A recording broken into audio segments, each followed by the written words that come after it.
Well, good afternoon, everyone, and welcome to the Middle East Institute. It's wonderful to have you here for such an important pair of events.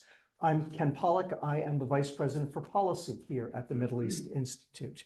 And as I think many of you are aware, we've obviously been doing a tremendous amount of work on the ongoing war with Iran and the larger U.S. confrontation with Iran. So much of that work is so important in many different ways. There's so many issues that we have with the government of Iran that our allies have with the government of Iran. But one issue is out there that simply cannot receive enough attention, and that is the plight of the Iranian people, the cause of human rights in Iran. And it is one of the reasons why throughout all of our efforts, we've tried as best we can to maintain a spotlight on this issue. A month or so ago, we did a wonderful small roundtable with the same group of speakers. It went exceptionally well. And we all felt that we had to take this message to a wider audience as part of this mission of keeping the world's attention focused on the issue of human rights in Iran, not allowing it to die on the vine. And I think especially now when all of us are wondering about the MOU that the United States has agreed to with the Iranian regime and the potential for some kind of a wider agreement with them, I think there's a great deal of concern about what this means for human rights in Iran. And so for that reason as well, this panel is extremely timely. And I'm so grateful to all of you for coming. And of course, to our audience who is watching on YouTube, we're delighted to have you join us as well. We're going to begin today. I'll do quick introductions of our terrific panel. I can only do quick introductions because to do their careers justice would use the entire time that we have. But of course, the internet has everything that they've ever done, all of it good, none of the other stuff. So you're welcome to look that up. But after we've done quick introductions, we're going to dive right in. I'll ask some big, broad questions of our speakers, hopefully take up about the first 45 minutes or so. And then we're going to open things up to questions from both our audience here at the Middle East Institute and those of you watching online. For those of you watching online, if you'd like to ask a question, please just use the chat feature. I have my staff be monitoring it, and they will feed me questions as we move along. Be very glad to integrate your questions into the conversation as well. All right, with all of that, and to remind you, we are on the record. You are welcome to quote me if you want to, but more importantly, you can quote our speakers. Because again, we want this to be an event that has weight, that has impact, and we want these words to be heard. I'm joined most immediately to my left by Holly Dagres. Holly is the Lubitsky Family Fellow at the Washington Institute for Near East Policy. To her immediate left is Karen Kramer. Karen is the Deputy Director for the Center for Human Rights in Iran. And then finally, at the end is Dr. Daphna Rand. Dr. Rand is a senior fellow both of the Brookings Institution and the Massachusetts Institute of Technology. She also very recently stepped down as the Assistant Secretary of State for Human Rights and Democracy. All right, Karen, I'm going to ask you to kick things off because your center does such remarkable work. They're constantly focused on this issue. They are a lighthouse out there shining a beacon on this issue when everyone else forgets it. So I would like you to start by giving us a sense, what's going on? What are the things that you're watching in terms of human rights in Iran? And also, what are you thinking about the future? What are you concerned about in terms of where things may head? Okay. Well, thank you so much, Ken, and thank you to the Middle East Institute. I'm really delighted to be here, especially with my wonderful colleagues, to talk to you about the human rights crisis in Iran. And I think the first question is, why is it so urgent that we are talking about this now? I mean, there's been a human rights crisis in Iran for some 47 years. And the first answer to that is that the crisis is unprecedented. What we're seeing and what we have seen over the last few months has been of a magnitude and on a scale that has not been seen in modern Iran. So what is it that has happened? Well, in January 2026, nationwide protests broke out across Iran. They actually started in December 25, but they didn't really take off across the country until early January.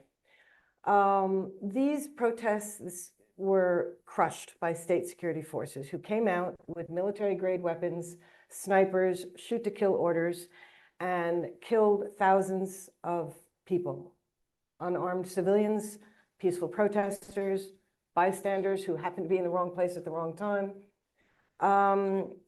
Some 7,000 names of individuals killed by security forces are confirmed.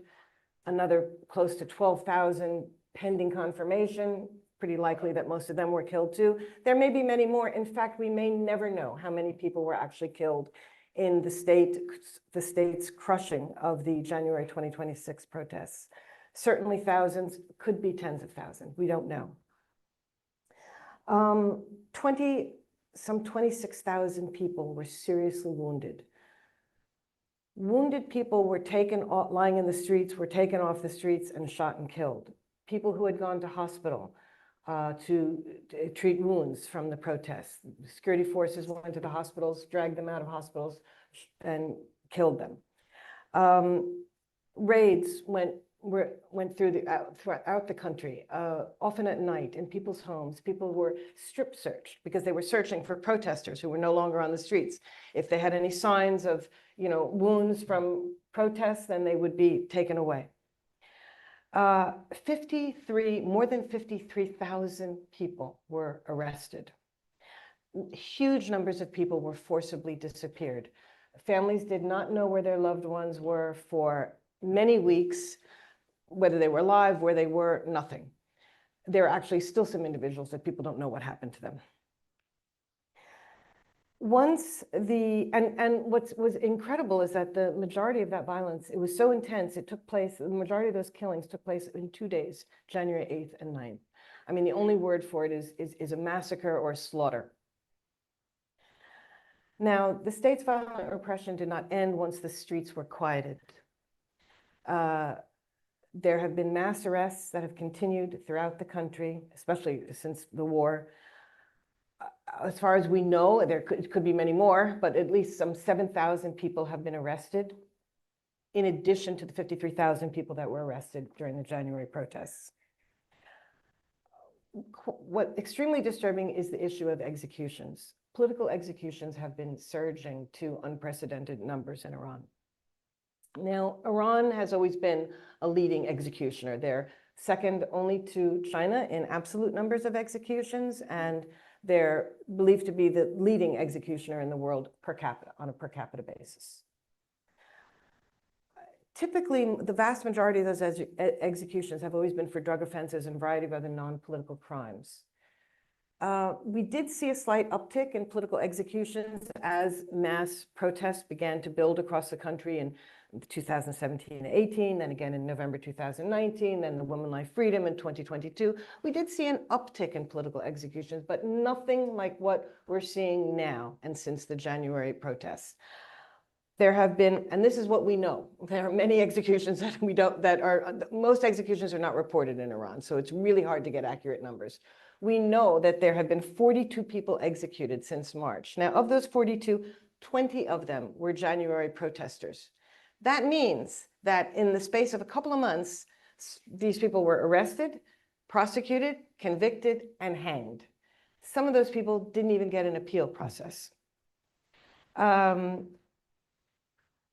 Some 78 people, according to Amnesty, and that figure is already a month old, so it's out of date, and it's probably much more than that, have been issued death sentences. Haven't been carried out yet, but they've been issued, probably well more than that by now.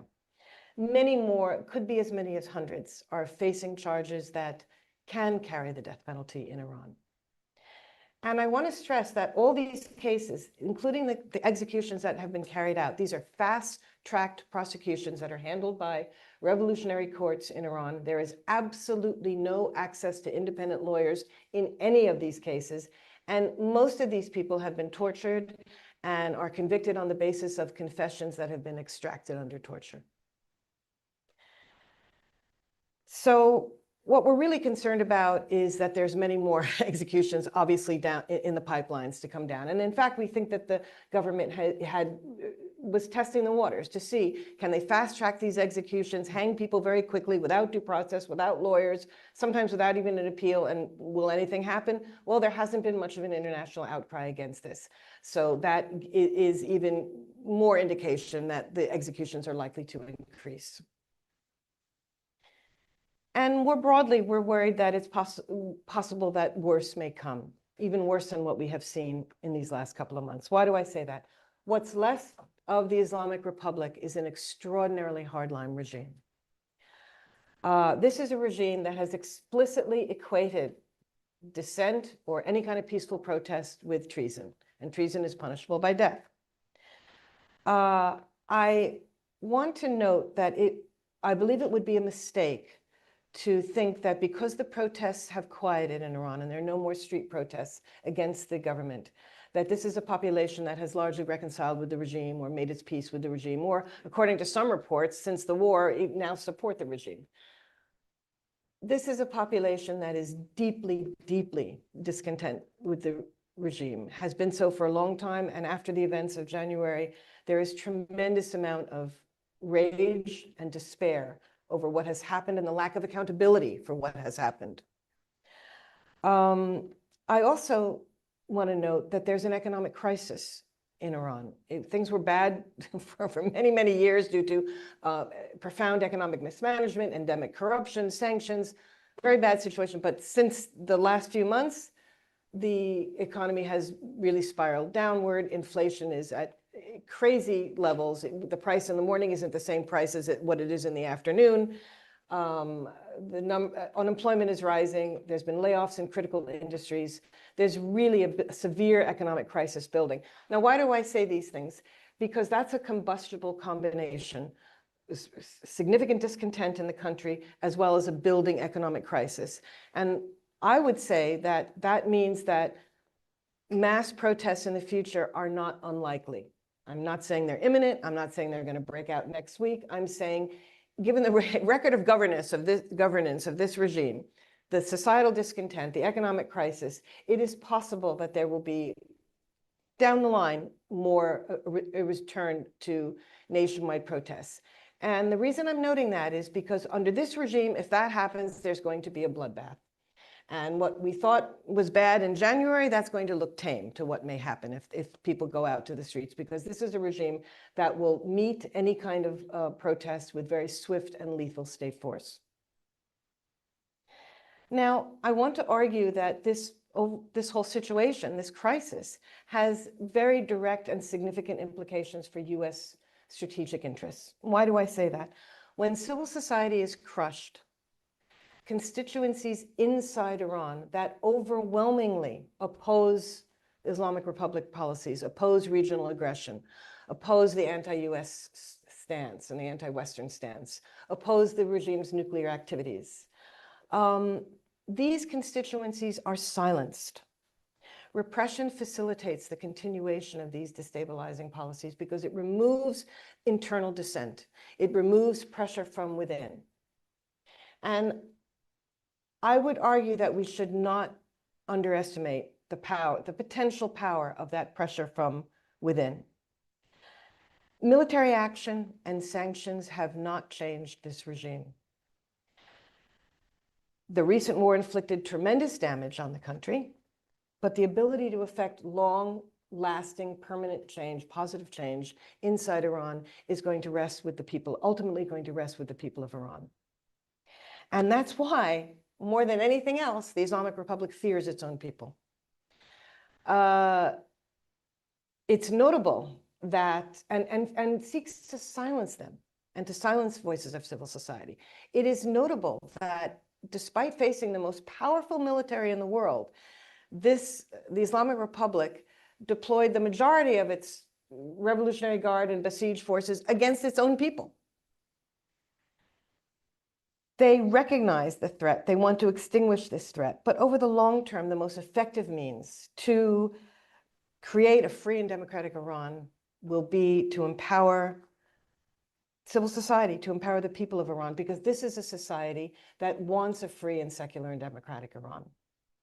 So how do we do this? How do we advance this? I would argue that it is imperative that the United States and other allied and partner governments, certainly governments across Europe, pursue a human rights agenda as part of their foreign policy vis-a-vis Iran. This needs to be a parallel track that's pursued simultaneously and continuously. And we have a successful precedence for this. During the Cold War, under the conservative Republican presidency of Ronald Reagan, then Secretary of State Schultz continuously and persistently raised human rights issues, political prisoners, the plight of dissidents with his Soviet counterparts. This was alongside other foreign policy streams that were continued and pursued, but the human rights agenda was also relentlessly pursued. And this is what needs to be done with Iran, because otherwise the message is given that this is not really on the radar of the international community. Governments don't really care about this. And basically you can go do what you're going to do because we have other things that we're focused on. This is going to be given a green light, which is essentially given a green light to crush civil society. So what does a human rights agenda look like? Well, first of all, it would be halting political executions. Second of all, it would be ending these fast-track prosecutions that are rammed through revolutionary courts without appeal, without independent access to lawyers. It would be enforcing orders prohibiting torture and prohibiting the use of confessions extracted under torture in court. Now, these are not huge acts because everything I've just said is actually in Iranian law. These are asks that can and should be pursued. Releasing the names and whereabouts of all detainees. I mean, where are these people? Are they still alive? Where are they being held? What's the status of their case? Providing medical care for political prisoners and detainees. Prohibiting the use of lethal force against protesters. A commitment to end the internet shutdowns. Ending transnational repression, the abduction and threats and attacks against Iranian dissidents that are abroad.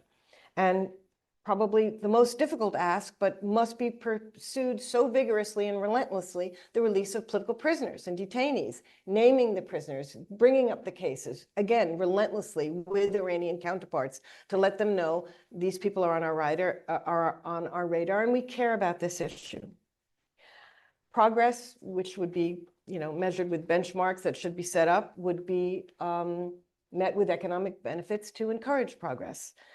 Hopefully this would be done in a multilateral way. Perpetrators who continue to commit atrocities would be targeted with sanctions and prosecution under universal jurisdiction. Also support for organizations, both inside and outside Iran, that work to build capacity of civil society. That's important. All these things are part of a human rights agenda that I would argue could and should, indeed must be pursued. Because I'll close with just noting that at the end of the day, sidelining human rights is strategically incomplete. The same forces that are repressing Iranians are the forces that are pursuing destabilizing policies, regional aggression, and threatening US interests. And I would also add that this regime's long-term survival is at least questionable. We don't know. Given the level of discontent, given their record of governance, given the crises that they're facing, I would argue that we can at least say over the long term it's questionable. And in that case, supporting voices in the country who oppose the regime only makes strategic sense. Thank you. Thank you, Karen. I don't think it's giving away any state secret to say that, especially these days, you can't swing a cat in Washington without hitting at least 2 Iran experts. But the truth is, most Iran experts, myself included, we tend to focus on Iran from the top down. We are focused on the regime, what it's going to do, what it's about, what it's thinking. The reason I wanted Holly Douglas here is that Holly is not only as good as any of us at the top down, but she follows Iran from the bottom up. And when we're thinking about human rights abuses are inflicted by the top down onto the bottom. So Holly, I'd like you to give us a sense of the bottom in Iran. What's been going on with the Iranian people? How do you see things there? Well, first, thank you to the Middle East Institute for having us once again. It's lovely to share this platform with two incredible women that also care about issues that I care about, which are the Iranian people and human rights. Um, I want to touch on some of the comments that Karen said. So I'll talk a little bit about the economic impact, debunk the rally around the flag narrative, and just this overall sense of hopelessness that I found. And so, you know, we talked a little bit about, well, not a little bit, quite a bit about the unprecedented massacre in January. And one of the things that came out of that and its aftermath was this call for R2P, or responsibility to protect. And that was echoed by human rights lawyer Nasrin Sotoudeh from inside the country. But she was calling for a multilateral intervention, not a unilateral one like the US basically led with Israel. And so, those calls have been met with remorse by a lot of Iranians, and they really feel a sense of hopelessness. And I would say some of it starts with the US policy itself.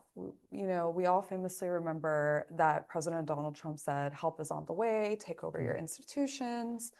And then the first day of the war, he said, essentially, this is a regime change war. And on the first day, Supreme Leader Ayatollah Ali Khamenei was killed. There were celebrations from Tehrangeles to Tehran inside the country before the internet shut down, which I'll get into in a second. There were videos of Iranians celebrating inside the country. They were dancing, they were honking horns, they were waving white napkins. And then the internet went down. And then for 3 months, we didn't really hear from them. It was the fifth internet shutdown, the longest globally, and it really blinded people like myself that rely on open source intelligence to not only talk to people on the ground, but just to get a sense of how they're feeling, what are they sharing online. And for those people, separate from the inability of a superpower like the United States not to overthrow a regime, but to change its goalposts on the objectives of the war, but for the president to say that he would be honored to meet the supreme leader, that he thinks that they're basically no different than us. And we've been hearing the same commentary. I don't need to go into detail. You have all probably seen some of the commentary just from the past week alone, including from Vice President J.D. Vance. They're watching this on diaspora channels like BBC Persian and Iran International. They're livid. If you are an anti-regime Iranian, you're watching this and you're gobsmacked. And so this is where really the sense of hopelessness comes on from a political front. But when you dig deeper, it's actually from an economic front as well. Karen talked a bit about the situation on the ground, but just to give you some data, roughly between 1 to 2 million jobs were lost during the war. Hyperinflation has made it impossible for people to pay their rent, groceries. You might have all remembered there was these tit for tat strikes just the other week. Some of the commentary online was very interesting. Some were worried about the internet shutdown and how it impact them. I started seeing pictures of fridges, and somebody wrote and took a picture of their empty fridge and said that my Iranian fridge has become like this. Yet this isn't, but I'm sorry, that my Iranian fridge has become like this. This isn't a red line, but Beirut and Palestine are red lines. And this was in response to Iran asking for Lebanon to be part of the Memorandum of Understanding. And then the internet shutdown had such big ramifications. An Iranian businessman said that it cost them $80 million a day. And it put about, to their own numbers, by the way, roughly 20% of the Iranian workforce out of work. And so, again, going back to the tit for tat strikes that happened the other week, a lot of the commentary was just really a lot of fear about the internet shutdown. And somebody wrote, please don't start a war. I don't want to be unemployed for 3 more months. And so, this is really hitting their pockets. And it's also, just to give you a sense, according to the Housing Foundation of Iran, at least 122,000 residential and business buildings were damaged during war. They said about 40,000 plus in Tehran alone. And, in a moment like this, where you think that the government would step up, maybe give a helping hand, where they allege that there's nationalism and everybody's supportive of the regime, and they want to maybe give them an olive branch, they're nowhere to be found to actually help clean the rubble, to help them rebuild. And so Iranians, anecdotally, from what we're hearing, are actually having to take matters into their own hands and actually rebuild themselves. I also saw a really interesting tweet from Iran-based activist Sepideh Ghorian. She was just released on I would say a few weeks ago. You might be familiar with her. In December, she was violently arrested alongside Nobel laureate Narges Mohammadi and few dozen others in Mashhad for attending a memorial service of a human rights lawyer. And she wrote this just yesterday, just to give you a sense of where things are at in a provincial city, not the capital, where you've been seeing these nice images in recent weeks that some media outlets have been posting. She said, "Today, for several hours, even the cellular signal was down, and also the internet. Bank cards aren't working either. It was hot. The power went out. Water was scarce. I didn't make it to any of my appointments. I didn't study. Overall, it was a bad day, just like the rest of our lives living under the shadow of the clerics." And this was just yesterday that she wrote online. And just on the sense of hopelessness, there was a beautiful short essay that was just published in the London Review of Books, and I hope that you all read it. It gave you really a sense about the after-war mood, and it was a story of a Snap driver. Snap is the Iranian equivalent to Uber. And this was what the passenger said. The passenger had asked to borrow some money from the driver to be deducted from the taxi fare. And the person went into a pharmacy and came back out. And they said, before the war, they didn't sell these without a prescription. Start showing the bag of prescriptions. Now anyone can buy them. Antidepressants. It's like everyone has become sick. And by the way, when we talk about depression, don't think it's just the war. People are still processing what they saw in January, and they're still traumatized. And so they've had this, I would say Tehran was the worst hit by the war. But overall, like when you talk about things, there's still, the massacre itself is very omnipresent in the lives of many Iranians. And so, I've been reading a lot of analysis and reports about the so-called rally around the flag effect. And I remember this coming out after the last year's 12-day war. But, if talking to anti-regime Iranians, this is definitely not the case. I would say it's a rally around the soil of Iran effect. As you know, Iranians are very nationalistic, very proud of their culture and history. I think Robin Wright said it best. She said that take a Texan, add 5,000 years of history, and you get an Iranian. So, I mean, this is who Iranians are. So, of course, when a war happens, one that maybe some might have initially welcomed. And by the way, I must caveat, there's still people hoping that something would happen. And I'll just share this anecdote and then go back to my point. Some weeks after the ceasefire happened, there was some sort of explosion in West Tehran. And I was told people started chanting and celebrating from their windows, because some of these people, I think, genuinely thought the war had recommenced. And I think that should tell you a sense of desperation of how Iranians feel, that they recognize that they can't do this alone. And that's why when they looked to President Trump and his rhetoric, which I think was very wrong, because it was a big false promise, and it also hurt us as a country in terms of I would say Iranians are probably one of the most pro-American populations globally. And to go from one extreme to the other, I think that whiplash really lost the trust of those Iranians with the US government. Of course, they separate the people like we do, but I think it's really been it's going to take a lot of trust building to win the anti-regime Iranians again in this moment. But again, going back to this rally around the flag effect and just some of the narrative of this war, what really made people become nationalistic was some of the rhetoric that was coming out from the administration. We had this talk of arming the Kurds. We had threats against Iranian oil infrastructure. I would say the turning point of the war began very early, and maybe some of you remember this, but the Israelis struck oil depots in Tehran, and the city plunged into darkness. And people were saying it looked like an apocalyptic movie for a few days. But that really was a reality check for them. They're like, wait, I thought this was a war against the clerics. Is this a war against us? And for Iranians, they believe that oil and gas is the Iranian people's wealth. It's what they're going to use to rebuild their country. It's not the regime's wealth. And so for them, that was very personal. And then, of course, another thing we all remember, unfortunately, was the comment that a whole civilization will die tonight, never to be brought back again.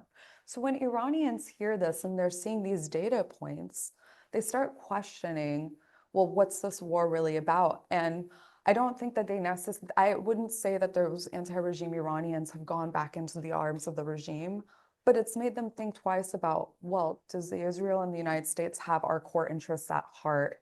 And it makes them think twice. And I think that really plays a role.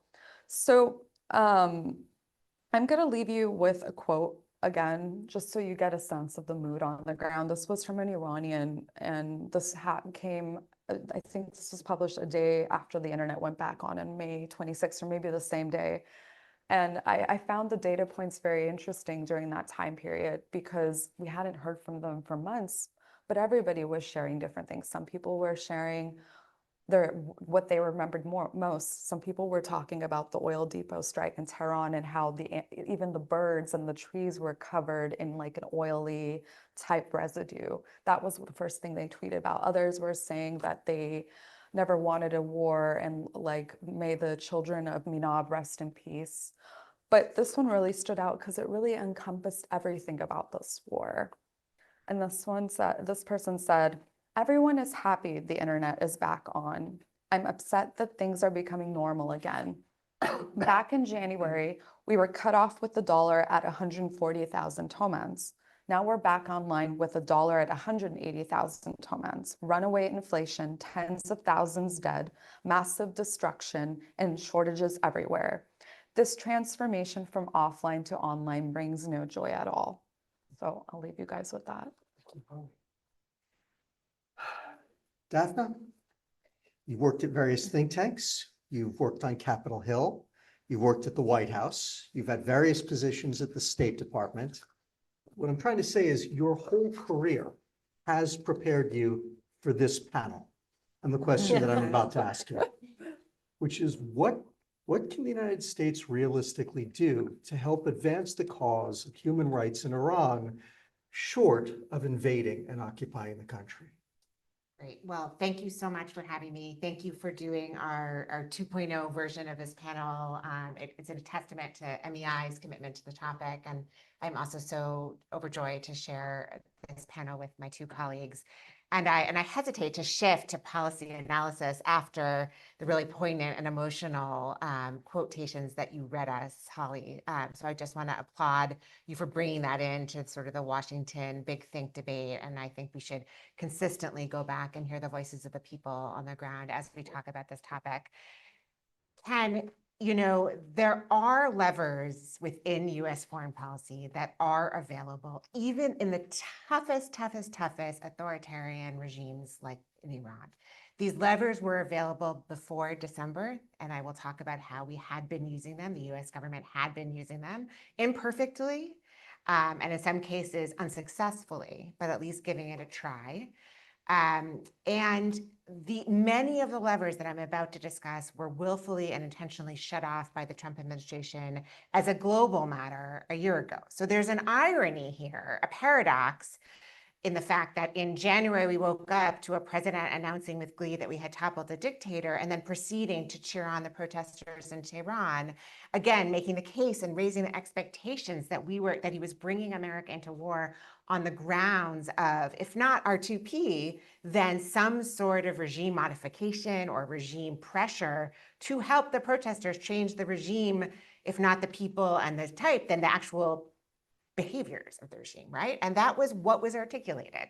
And the real paradox and tragedy of the past 5 months is we're now not only, of course, gotten to this terrible MOU, which we will discuss, but the conversation has shifted so much that the White House is not even talking about one of the initial causes of war. And again, there are many causes of war, but that was the one articulated with great passion. So before December, as a matter of 30-year policy, really, the United States has been perfecting its toolbox on how to approach generally these authoritarian regimes, but specifically Iran, and it's repressive conduct against its people. And it's sad, I'm sad to note that over my own career, which you mentioned, the number of regimes like Tehran have increased. And by regimes like Tehran, I mean incredibly closed states where the repression is so brutal and the relationship with the United States is so bad that the mere tools of diplomacy are not even available because there's no presence on the ground. And so I can name many of the others, but you can think for yourself of other animals. But in Iran in particular, I must say that the first Trump administration actually perfected some of the tools I'm about to say. So it is not a partisan matter. In fact, administrations from starting with George Bush and going on past 20 years, second George Bush, George W. Bush, have really modified and improved some of these tools. The first and most basic is supporting through U.S. foreign assistance through very, very small grants, civil society organizations on the ground. And when I say civil society, the majority of the organizations that the United States has funded over the years are not political rights groups. They're local groups that care about water. They're local groups that care about women's attendance in school and employment. They are civil society in a sense of humanitarian services, and many of them have received tiny, tiny grants from the United States. But the United States has not been funding this sort of, underground revolution at all. The idea here was that not to change the nature of politics, but to support people to express themselves particularly at a local level on issues that they cared about. The foreign assistance, as folks know, was cut in near its totality a year ago. But what's so depressing is such a tiny percentage of the foreign assistance was really targeting the issue of human rights and democracy in Iran. So for example, there was a tiny amount of money called the NERD program, unfortunately, the Near East Regional program, but the acronym was NERD. So we sort of made a joke about it in the State Department, that for many years, very quietly, was started by the George W. Bush administration, was supporting civil society, was supporting activists, for example, who were risking their lives, who needed quickly to get out of the country, so a humanitarian lifeline type effect. And it was supporting some of the technologies that were being used by some of the activists to communicate with each other. And Talia is the expert here, but I'll just make sure that it's clear. There's sort of two categories of internet and technology issues at play. One is the internet open to the population? And that we've seen and we've heard it was the largest, we had and experienced the largest shutdown. And that, of course, in an authoritarian system like Iran's, is a good way for the government to control information, a very strong way. But the second issue, and this is one that the United States was quietly working on, were how do the civil society organizations and the leaders communicate with each other when the regime's powers of surveillance and intervention are so vast and potent. And that was, again, a tiny amount of U.S. foreign assistance before it was cut through the NERD program and through something called the Internet Freedom Fund, which was only $80 million for the entire world, divided on at least 10 different authoritarian environments. So imagine how much tiny, tiny grants were being given. What was important about this fund is it was keeping the R&D ahead of the bad guys. It was trying to innovate to see, just as, for example, VPNs, which was a way to bypass some of the earlier surveillance, when the surveillance experts got really good at cracking down on civil society's ability to use technology 1.0, the R&D could keep up and try to make sure that folks got ahead of the curve. And this was a small program that was funded both at the State Department and then eventually through USAGM. And I'm sad to report the USAGM agency in the last presidential budget there was actually language in the presidential request to eliminate the entire agency. So that's how much this administration has really tried in an intentional, deliberate way to take down some of these levers. So foreign assistance is bucket one, tiny, tiny grants. We're not talking about big USAID development money at all. We're talking about tiny, thoughtful, careful, intentional money. And part of the goal was to work with allies in Europe and beyond to support the people of Iran. The second big bucket was the human rights and corruption sanctions. Now, this is the area where the Trump 1 administration actually perfected the tools. And we had some leaders during the first Trump administration at Treasury who really did a good job of taking the many pieces of legislation on Iran that talk about Iran's repressive behavior and merging it with this global Magnitsky piece of legislation. I won't get into the details here, but essentially it was a tool to allow the United States to designate people and entities involved in the most specific ways in the human rights repression and in the corruption. And that was a tool that was much more targeted than the larger sanctions. And then the third bucket, and this has also been, so not only are the sanctions that whole bucket, human rights sanctions, been eliminated. But the people who are working to create the information to target those individuals have been fired for the most part, right? So it is not possible now to even create the packages of information to target these individuals. And again, and I'm saying this in the past tense, but there's also a future tense here. Should we want to revive this policy, I am now enumerating some of the levers that need to be turned back online that, again, we have a history of using, we've been perfecting for 30 years. The third bucket, and I'll end with this, is the multilateral tools. Now, I and many are skeptical about this, and I think it's fair to question whether the UN is the right lever of change when it comes to human rights around the world, but specifically here. But the Biden administration quietly convinced the UN to appoint a special rapporteur and an investigator who would just focus at the UN on the situation of human rights in Iran. And that commission has quietly been reporting to the international community about January and what's happened. But our administration, or sorry, our government, not my administration, this body, this tool that the US government created just 3 years ago, the current Trump administration is not even able to access and fund and use the special investigator. I'm almost embarrassed to say that other countries are using this tool in a far more potent way to make sure that it's in a naming and shaming traditional way at the UN to take the information. And again, none of these people are Americans, right? That was what's brilliant about this, is you get investigators and commission staff from other countries to investigate and go in, including countries that have embassies there in Iran. So that's a tool that's being totally left on the table. And then there's other multilateral tools that I think are very potent. For example, the UN has a very strong agency that we all should be watching called the ITU, because it's the International Telecommunication Unit. It is the union where debates about cyber and internet are being debated. The norms about internet governance are being debated at the UN right now, and America is absent. America is absent in the moments of creation of these norms. That's another panel about that issue. But specifically to Iran, Iran is being aggressive in that in the ITU right now. It is criticizing the West for supporting Starlink. So the West and America are on them, and we don't have diplomats to back us up. In fact, the GCC in Jordan just passed in May, and this is again embarrassing that we weren't involved at all, but the GCC in Jordan, not necessarily, anyway, have passed a resolution at the ITU condemning Iran's crackdown on internet and cyber usage among the people of Iran.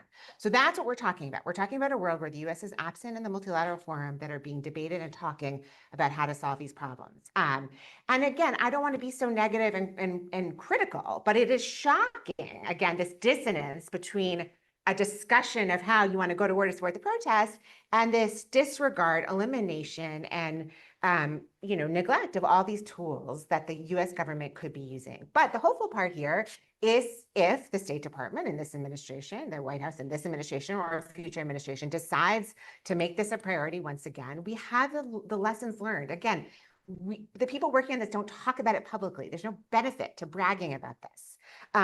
But it is something that has been part of US foreign policy for 30 years and could once again be undertaken seriously. Thank you, Daphne.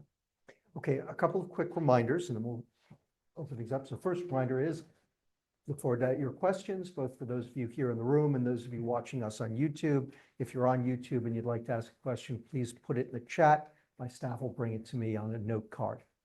Second, just a reminder, Daphne's remarks about the stories that Holly read to us were of course going to be followed by a second panel after this. Dr. Nazim Moinian, Mansharhi Simak Namazi are going to come up and they're going to talk more about their own personal experiences with this. So I hope you will all stay for that as well. Probably have some more join us too, but I think that will really put a fine point on exactly the personal elements of this. The tip of the spear is it's ground into a person's flesh. And it is so important to remember all of that.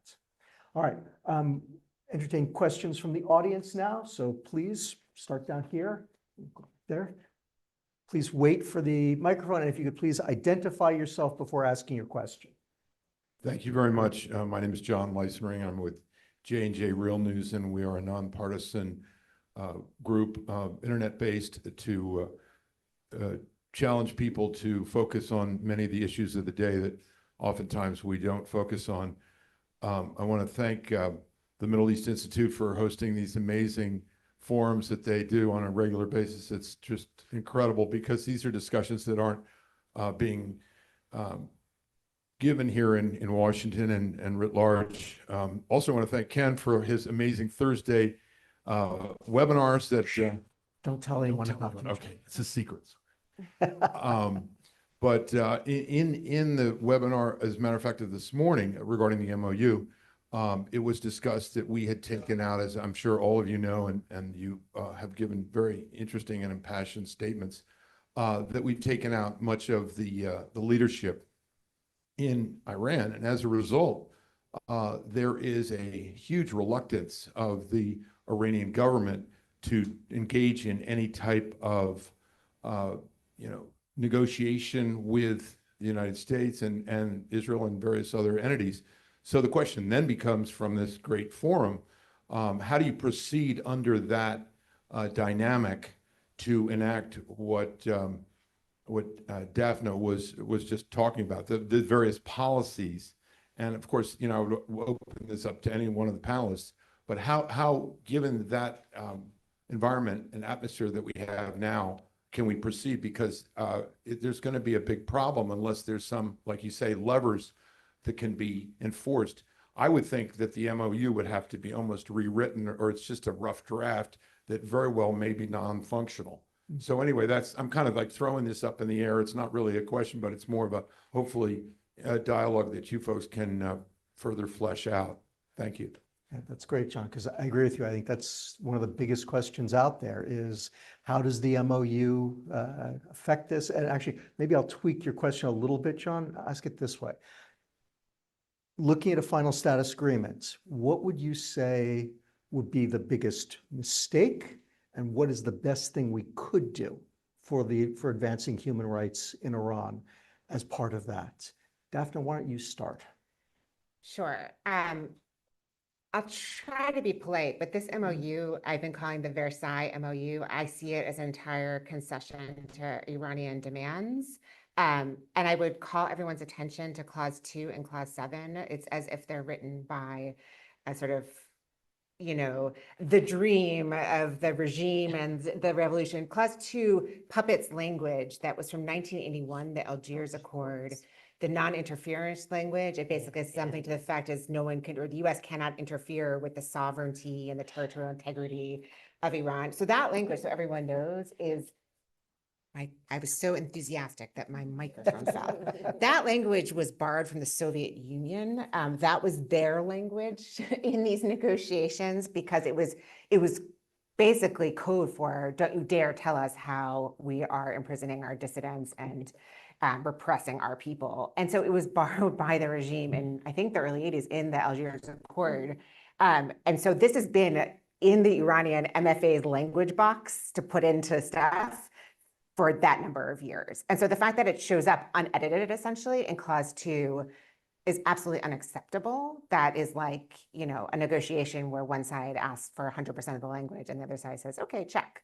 So Clause 2 has to disappear if there's any room for any of the levers that I discussed. Clause 7, and then I'll let you discuss, is essentially the clause that says you get everything, all sanctions, multilateral and unilateral, will be repealed, and there will be a $300 billion reconstruction fund, and secondary sanctions will be repealed, and it is inclusive, of course, of the human rights sanctions that I just discussed, right? So what is so brilliant about the human rights and corruption sanctions is they are individual designees of people who actually executed protesters in the street, right? And we have the ability in the US government to designate these individuals and block their assets. So Clause 7 is a non-starter, as far as I can tell, for so many reasons besides the human rights reasons, but certainly for the human rights reasons. Karen? Well, I would make 2 points, and one of them is actually a question. I mean, this is all based on these, and I would love your views on this.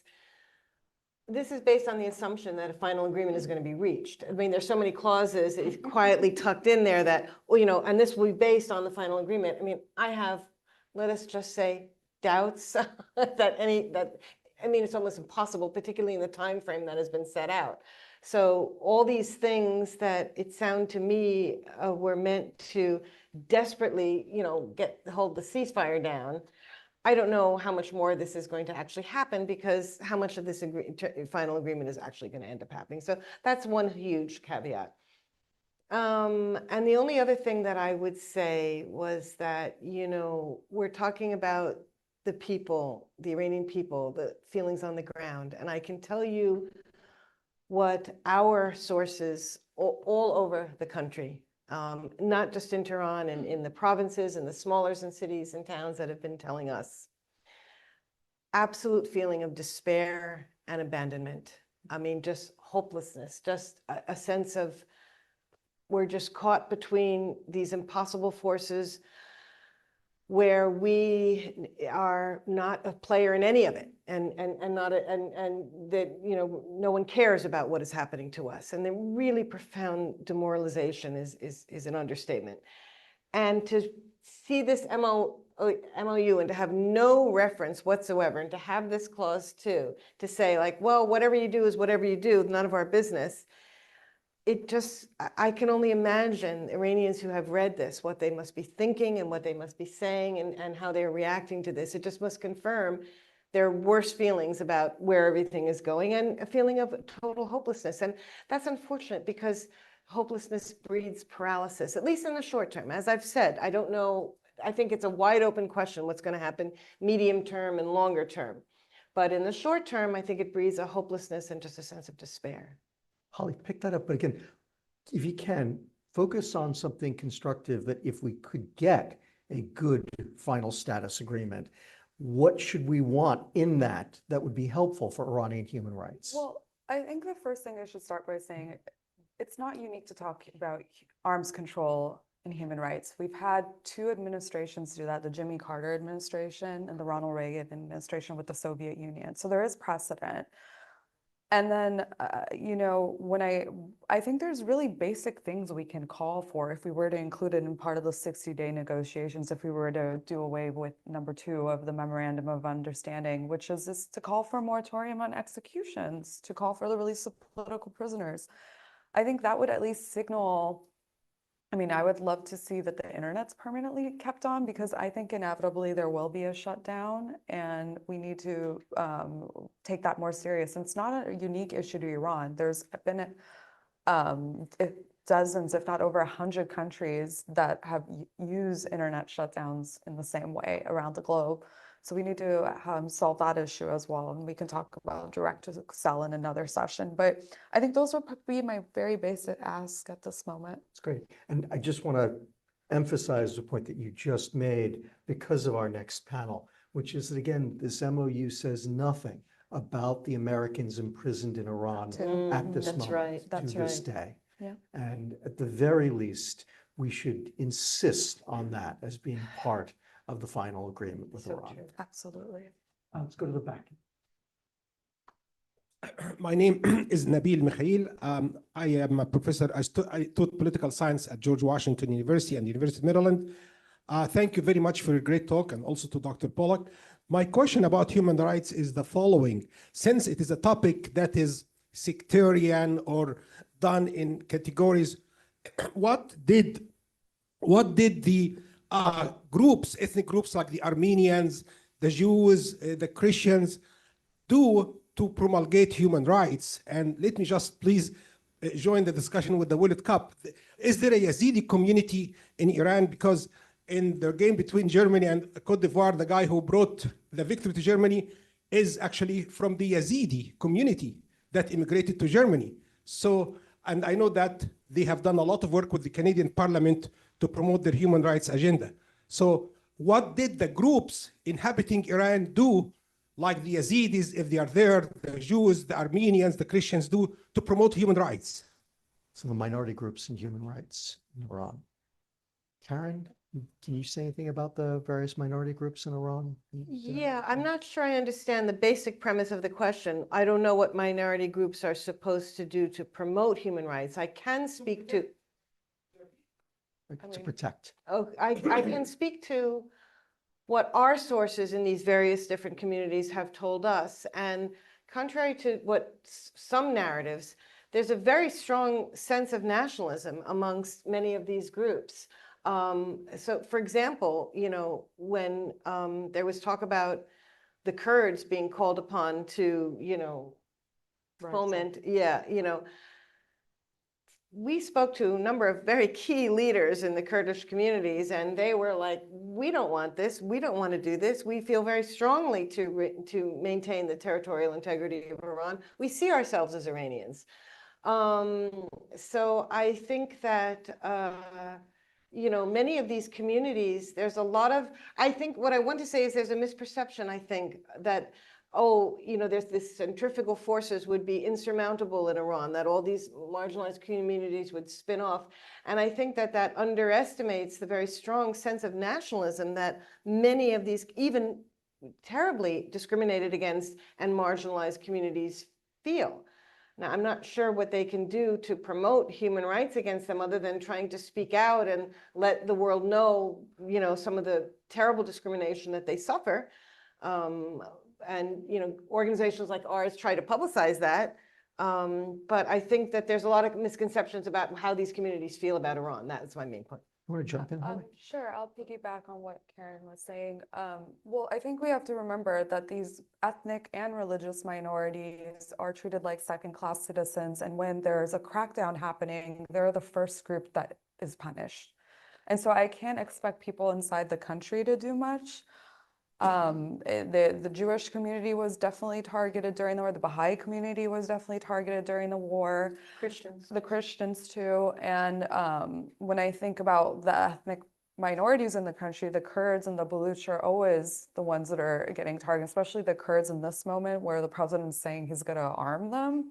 They've got and so, you know, I think that it's really hard to have those expectations of them domestically. I think the expectation should be on the outside and making sure those voices are amplified. And I'm actually surprised that actually the Christian angle on Iran is not being utilized more by this administration.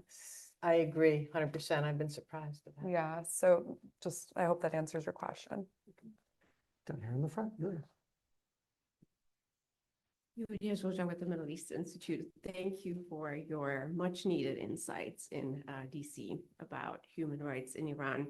I want to ask a question referring to the damage, I guess, that we've done. You've all alluded to it or referred to it, and it's hard to measure. We realize that, but it would be very relevant to hear your takes, any of you, on two aspects. On the one hand, we kind of knew, without being able again to measure, that Iranians were pretty pro-American. And then the question is, how much has that changed? Holly, you talked about nationalism, but anti-Americanism is also something that can be expected after the policies over the last few weeks and months. And then also, given the empowerment that the regime now has and the resources that you've highlighted, the regime has dedicated to the war against its own people, how much do you anticipate the situation in terms of human rights abuses of the regime will get worse in the coming weeks and months as the regime has been empowered? Thank you. You want to start with the second question? I'll stop and I do the first. Okay, Or whatever one. I think that I think I spoke to our fear that things very well may get worse. And certainly if the regime were to receive any economic benefits from ending things, which I still think is an open question, how this actually is going to play out. But let's say hypothetically it does. It would be so critical that there be transparency regarding how these funds could be spent so that funds aren't used to simply refund the regime's repressive capacity. So that would be, you know, a critical piece that would have to be imposed. I think that there's a lot of potential for that, but and a lot of potential for things to get worse. Yes, this is, yeah. I was trying to look up this quote to read it to you, but you know, for a long time, Iranians were only upset with the Democrats, and it roots back to the Barack Obama administration and the 2009 post-election protests known as the Green Movement. And one of the famous chants at the time, I was trying to remember the exact Persian phrasing, but basically it was like, Obama, maybe when they were yeah, Obama, yeah. So basically, Obama, you're either with us or with them being the Islamic Republic. And he famously didn't say anything, said he was going to stay out of Iranian affairs, Algiers Accords, basically. And he did a podcast in the past year or so, and he said he regretted not taking more action. And so that really stuck with the Iranians and that were anti-regime. And then, of course, as time went on, it was wild for me tracking the mood on the ground and the conversations having that there was, after the Trump administration, there was really a push for max pressure, and people were hoping that President Trump would have a second term. And they were really counting on him. And so when he started that commentary after the massacre in January, they were like, wow, an American president that's listening to us. Oh, and then he killed Khamenei and there's regime change. And so I think that coming out of this now, they've realized for them, if they've been following the story as long as they have been, the anti-regime Iranians are like Democrat, Republican, doesn't matter who's in office. They're still going to make a deal with the regime somehow or another, and they're going to forget us. And I think that that's the lesson here for Iranians. And I think it was Karen that said this earlier. Iranians have now realized that the only way they can do this is on their own. This is that change can come from within. The US is apparently not capable of it. We can discuss what went wrong there.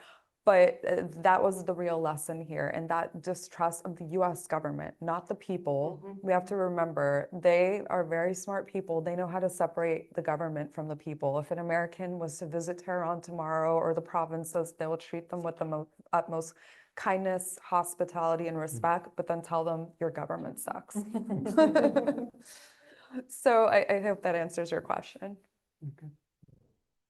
We'll go back there and we'll come to the front. Hi, thank you so much for being here. I'm Cyrus. I'm with Search for Common Ground. My question might be a little bit cynical and might be a little bit lofty, but I'd be curious to hear your takes on this. I think as we've discussed, the war started out as a regime change operation. The MOU has really shifted the aims to basically just be about opening the Strait of Hormuz and, theoretically depleting the enriched uranium capacity. So at this point, what incentive structure exists for the US to continue to prioritize human rights in Iran? Because at this point, it's just with like Vance and Trump's like America First agenda, so much of this is just about US economic interests. At this point, like what makes the administration even want to consider doing something that has to do with human rights again in the country?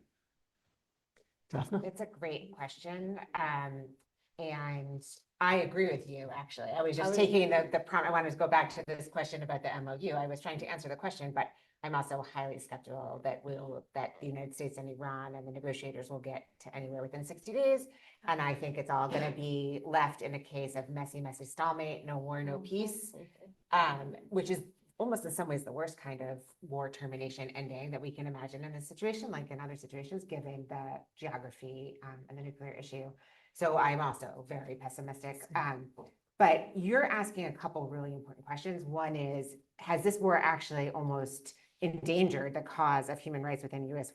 human rights in Iran within U.S. foreign policy, even for a future administration, because it's almost exposed how difficult it might be for an external party to do so. And it is true upon reflection that sometimes when the U.S. tries and it doesn't succeed, and I can think through some of the Arab Spring examples, there's a little bit of kind of feelings of burnout, I guess, on the human rights and democracy front. And that's a natural, maybe not inclination. But I don't think this was a real try, right? And I think that's what I've been saying on this panel, is that it would be foolish for a future presidential administration to conclude that this was a thoughtful, intentional way to help the Iranian protesters and to support them and to demand accountability and to marshal all of the tools and resources at our disposal as a superpower to support them, short of a foolish type of regime change that wasn't going to work. And so I would hope that a future administration would understand thoughtfully that this was really not anything thoughtful or intentional, or even beyond the language. Really, the record doesn't show that there was an emphasis at all on support for the protesters, or even a demand, or even a discussion. One thing you can look at is the State Department press statements in 2026. In general, the State Department statements will usually say we condemn, the language is kind of mealy-mouthed, but we condemn the execution of political prisoners in Iran. And though that type of language was even accent, the sort of lowest common denominator language that the U.S. State Department usually issues around the world generally, but also on Iran, if you search for it, you can't even find that. So I don't even think the minimum their effort was tried to support and to deter the regime from the massacres of January. Because in my mind, that was what should have been happening in the December, January protests, is a careful discussion of the type that we had in the Obama administration during 2009 of how to sort of support the protests and not be the poison pill that kills the movement, which again, I think Barack Obama, upon reflection, thought we had gotten wrong. I just want to add to that. So believe it or not, while we're talking with Cuba, we're calling on them to release political prisoners. Yeah. So I think the administration's cherry picking when they want to use human rights. And if you go back to the first Trump administration, I understand it's a very different Trump administration, but one of their top foreign policy issues was human rights. And so this is a complete 180 from how they used to act. And so the fact that we can do it with Cuba, I think we can apply it to this situation, but the administration apparently just doesn't want to. And may I add something? Go right ahead. And one of the points that I was trying to make is that apart from not even making a humanitarian argument, not making a human rights argument, the U.S., what we are trying to get, what we want U.S. policymakers to see is that there's a strategic interest in supporting civil society, because at the end of the day, a regime that's very anti-U.S. and working against many of U.S. and Western interests in the region is really only going to be, change is only going to happen through the support of, through the empowerment of civil society. So any kinds of policies that, work towards strengthening, building capacity, whether you want to call it human rights, whether you want to call it capacity building for civil society, whatever you want to call it, there's a strategic argument for that. And that's what we have been trying. And that's what one of the points I was trying to make. Yeah, I'm going to add to that and just say that, we should remember that this administration's Iran policy is very unpopular, right? Most Americans don't like the way that they're handling Iran. And we should all be advocating for what we think is right, regardless of what may be politically expedient for them. And that is one of the points of this panel and the one to come, is to make the case that this is critical, that this is important for the United States of America, whether or not the administration chooses to pursue it or not. We want them to do it, and if not them, the next administration. I'll take one last question here.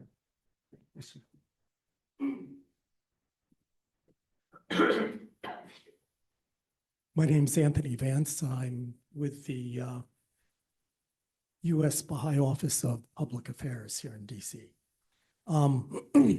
Let's assume that just for the moment or for the next several months, that the United States really does no more than cherry pick, as Holly described, with respect to some human rights cases, but doesn't see it as a strategic initiative, or at least not a strategic initiative that it itself can pursue. And so my question is there an opportunity for the US to, I realize some bridges have been burned, but nevertheless to work with the UN Human Rights Council to, there are countries on the council that have influence with Iran. And the Europeans, in addition, have generally gotten along a lot better with the Iranians than we have. I mean, in other words, it doesn't have to be direct United States pressure, but certainly cooperation with other countries might actually, do you see that as a potential? Do you see that as something that could actually have some effect? Love that question. Daphne, you want to jump in? Sure. I applaud the question, and I think that's the way we should be thinking, is what are the creative tools that are not in Washington right now, but are around the world to help the people. And I think there are many other countries around the world who are also very concerned about this topic in the neighborhood, in the Middle East, in Europe, elsewhere. Unfortunately, the Trump administration withdrew from the UN Human Rights Council in the first week of this administration. So I don't think that would be the place. I mean, other countries could lead momentum on the UN Rights Council. It couldn't come from Washington. certainly not. It's a viable tool. I do think this special rapporteur inspector is probably the best vehicle, and it reports back to the UN Human Rights Council. So that would be the tool that I would recommend. But I also think other capitals who've been involved, like Macron, he was there when the MOU was signed. He must be thinking, I'm curious what he's thinking about what was left off. Let's put it that way. So that France might be a possible other partner to push this, but I think that is the way we should be thinking right now. Anyone else? I think, we still have tools stateside, and one of them is there's 3 bills in Congress right now related to funding human rights and internet freedom. And I mean, I'll say this as an Iranian American, I expect a little more from my community. I'll take off my analyst hat for a second, but these 3 bills need to be passed, and I'll say what they are. It's the Freedom Act that strengthens the technical foundation for countering internet shutdowns, the Iran Act, which establishes a coordinated strategy to expand secure connectivity tools and to protect satellite coverage. And then there's the Iran Human Rights, Internet Freedom and Accountability Act, which extends internet freedom and helps Iranians stay connected during internet shutdowns, and of course, provides funding for all of these. So I think there's little ways and means, especially with midterms coming up, I think we could pressure members of Congress to make this happen in the short term, because as I noted earlier, the internet shutdowns are inevitable, but in this moment, the VPNs, the circumvention tools need to be funded. We need the internet on also. Why? Because we need to be able to document the human rights violations. We're still in this moment when the internet went back on May 26th, we're still getting all these videos and images, very graphic stuff. We're also learning the stories of some of those that were massacred in January. And so there's a real opportune moment that if we're not going to do it on at multilateral institutions, or they're not going to talk about it in these 60-day negotiations, there's ways and means here as Americans, we could actually push this conversation forward, and this is one of the ways to do it. All right. Before I ask you to join me in thanking this wonderful panel, I just want to remind everyone, we're going to take a quick break. At 3:30, we'll be back with the second panel. I promise you, if you enjoyed this one, if you found it useful and enlightening, and it helped move you, trust me, the second will do the same, if not more so. I encourage you to please stay with us and join us for that one as well. But in the meantime, please thank this fantastic.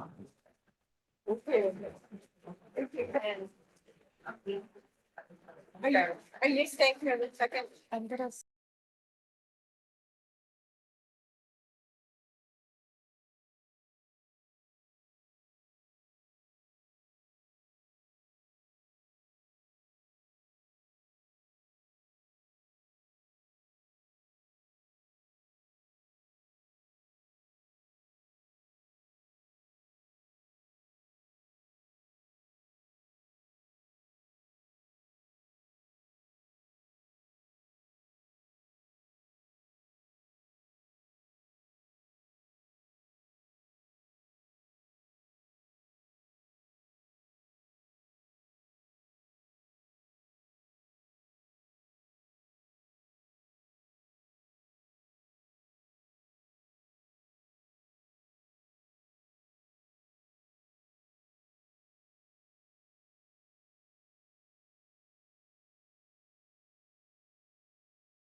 viewers, people in the room, thank you for joining us. My name is Nazi Moinian. I'm an associate fellow here at the wonderful Middle East Institute, and I'll be moderating a conversation with two very enigmatic, wonderful, brilliant, dual national Iranian Americans who had now the unfortunate reputation for being former hostages of the Islamic Republic of Iran.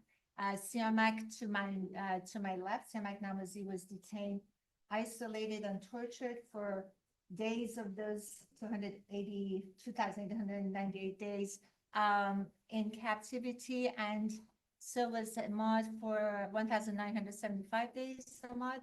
And I want to frame this conversation a little bit. I want to turn the clock back a little bit. I'll give you a sense of why we're sitting here today. Well, we're sitting here because there is this conversation. I'm sorry, it's not on. The purpose of today's session is to put a human face and a human cost on the ongoing war with Iran and the unfolding crisis in the Middle East, with the Strait of Hormuz, with the Memorandum of Understanding, the Islamabad Memorandum of Understanding, but also to frame this conversation, and being an Iranian myself, I want to talk about Iran a little bit. It's important to give you a backstory before we move on.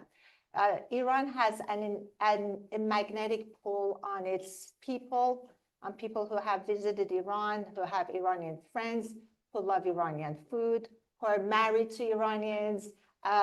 It's a land that's of snow-capped mountains, rose gardens, epic poetry, beautiful prose, wonderful food, welcoming people. Hospitality in Iran is famous. So it's high culture. High culture is part of Iran's everyday identity. So as the panel previously to us did touch on, it's fervent nationalism. Iranians love their country, love the soil of Iran, as you said so perfectly, Holly. And there's been a lot of blood shed because they wanted to keep that soil sovereign and free.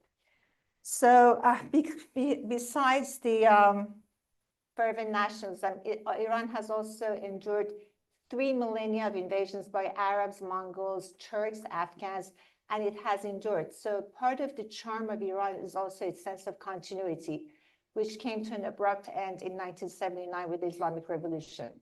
And today we have Ahmad and Siamak who take us back, give us a first-hand account of what transpired away from the negotiating tables, the nuclear deals between Obama, the JPOA, the JCPOA, up to this day, and their battle with despair, the battle scars that we don't see, but we know of. And you're going to talk about that a little to us, and you're going to give flesh to kind of little information that we have about your captivity in those many years in Iran.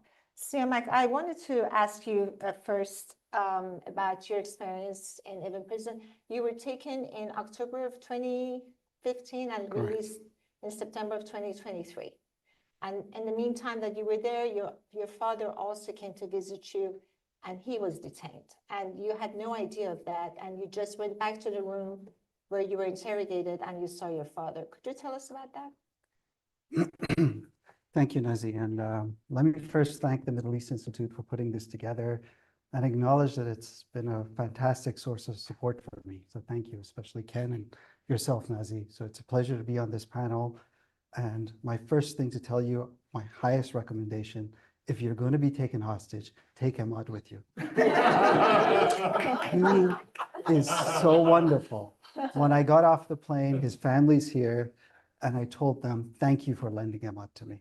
So this is, if you're going to take nothing else from this panel, take Ahmad with you if you go down. Excellent. You mentioned about Persian hospitality. It is very true. So I went to Iran for a 4-day visit, and they extended that hospitality to the ridiculous and made it 8 years. So be careful about that hospitality. To your question, yes, I was taken, when I went to Iran, I was first detained at the airport. I was banned from leaving. I was interrogated illegally for 3 months off-site. This is while the negotiations were going on in Vienna, the famous romantic walks between Secretary Kerry and Mr. Zarif, then Foreign Minister Zarif. And it was all about, people were telling me, don't worry, they're data downloading, trying to figure out what your connections are with Iranian groups outside, and this will taper off and go away. It did taper off, but it did not go away. So 3 months later, on October 13th, when I went to this offsite place, I was arrested and blindfolded. And the next thing I know, I'm in a solitary cell inside Evin prison. Just to give you a perspective, solitary is a lot more horrible than whatever you can imagine. Claustrophobia hits you immediately. We're talking about something, I bet you Nazi's closet is far bigger than that. It's about 3 steps forward. It's very tough to be in that situation. Could Now- you give us a sense of how big the space is? Sure, I actually? walked it so much I can do this blindfolded. It's exactly this big, 1, 2, 3. This was the large one, right? Yeah. 2, 3. That's it, I'm about this wide. So that's the space that you have. And of course, I've been in worse solitary cells than that. That was the nice one, had a little toilet at least. And you had 3 blankets. Yes. So when I entered, I was told, here you are. I was told that I'm no longer called Siamak Namazi. Remember the number 94, 146. 94 refers to the Iranian year. It wasn't hard to decode. 146. I thought I'm the 146th prisoner. They actually, odd numbers are for women, even numbers are for men. So I was a 73rd person, male, that they arrested that year in that particular detention center. One thing to explain, Evin prison is a prison compound. There are several detention centers within Evin where the head of Evin, actually the head of the judiciary, can't walk in there without a permit. And the worst of those is Section 2A, which both Emad and I, so we went straight to the Olympics, we were. But Section 2A was the IRGC section? Yes, Okay. it's controlled by the IRGC. Does that mean it's harsher, the punishments are harsher? It means there's zero supervision. Under Iranian law, so there's Section 209 is controlled by the Ministry of Intelligence. The Iranian parliament, legally speaking, can call in the Minister of Intelligence and question him. Well, you can't ask the Revolutionary Guards. They report straight to the Supreme Leader and that's it. So there's absolutely no oversight. There's nothing you can do at all within the context of Iranian law, even when you're in there. So they constantly break the law and you have zero real recourse about doing it. You asked about my father, and I want to fast forward to that. So my first stint in solitary lasted 2 months. And then I was moved to a larger room. Now, when I was in solitary, I knew the following. I knew there were other American prisoners, hostages, Jason Rezaian of the Washington Post being the most famous, but several others as well. And I knew there was a hostage deal being negotiated. I knew the nuclear deal was already struck and 3 months away from implementation. So it was pretty clear to me that, or at least I assumed that the US administration isn't going to release billions of dollars for Iran and still have hostages. So I thought at most this is going to take 3 months. What I didn't realize is that I would be correct that there would be a hostage deal. It's just that I was the only hostage left behind. And that was beyond a devastating day. To wake up one day, I was in a joint room then, turn on the TV as we did, Iranian news, and see that everyone left. And they left me. I want you to understand this. At that point, I had already risked telling my mom, and when we had visitations, which were rare, on my second visit, I actually told her that I'm being tortured flanked by all these guys. And I begged her, I said, Mom, look at me. Don't panic, don't cry, listen to what I'm saying. publish this. I want you to print that this is happening in an open letter to the Supreme Leader of Iran saying, my son claimed, it's all on me, nothing's on you. She was discouraged from doing that, both from on the Iranian side, but also on the American side. So I was left behind when they knew how precarious my situation was. I'm mentioning these to you because it's a more complex situation than we assume, that we have American detainees and the government's just going to take their best interest. And the important point here was, at that time, according to Secretary Kerry, promised my family, who wrote him, and he said, I'm sorry, but he will be out in 3 weeks as well. Later, he said that Mr. Zarif had promised him that. In a CNN interview, Zarif confirmed and said it just didn't happen. But once we give away the leverage, see this, they came in on planes, they brought $1.7 billion on cash ballots. They stacked them up, loaded every other acknowledged American hostage, except for me.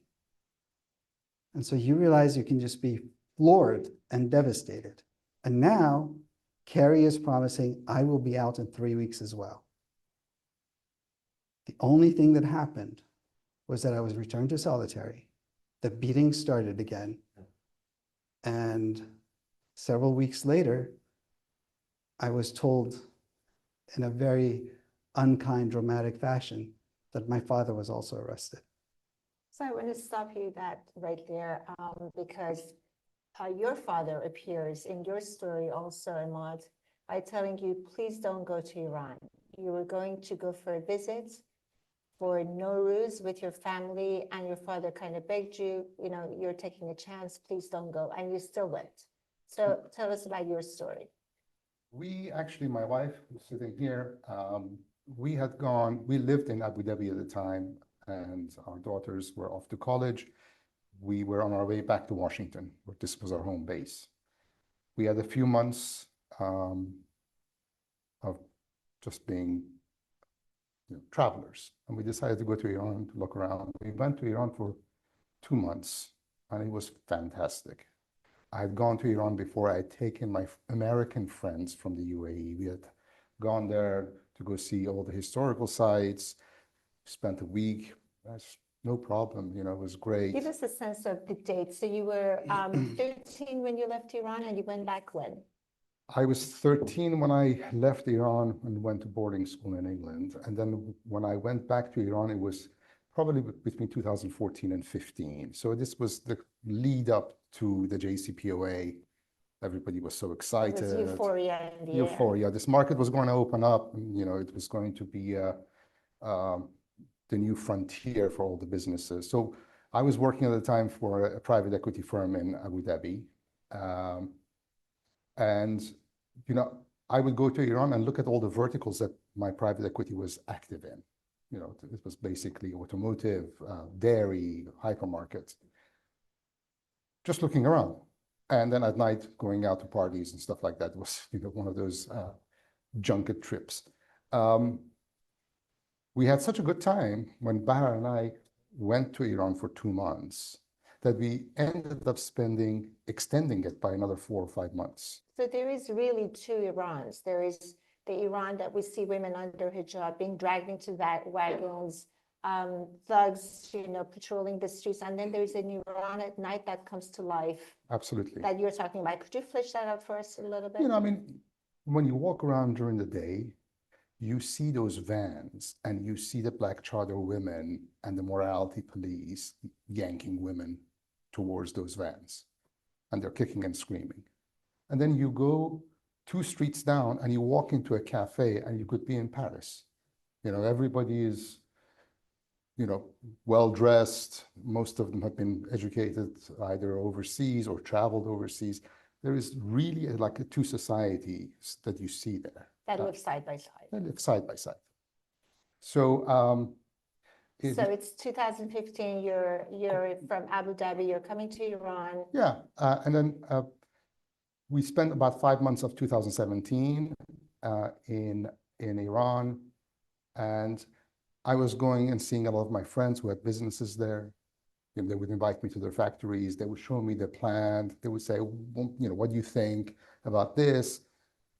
What do you think about our corporate governance? I mean, these were Western educated, Psychocrats. exactly, private sector. By that time, Siamak was in prison for already 2.5 years. For that time, Siamak was in prison for 2.5 years, years, yes.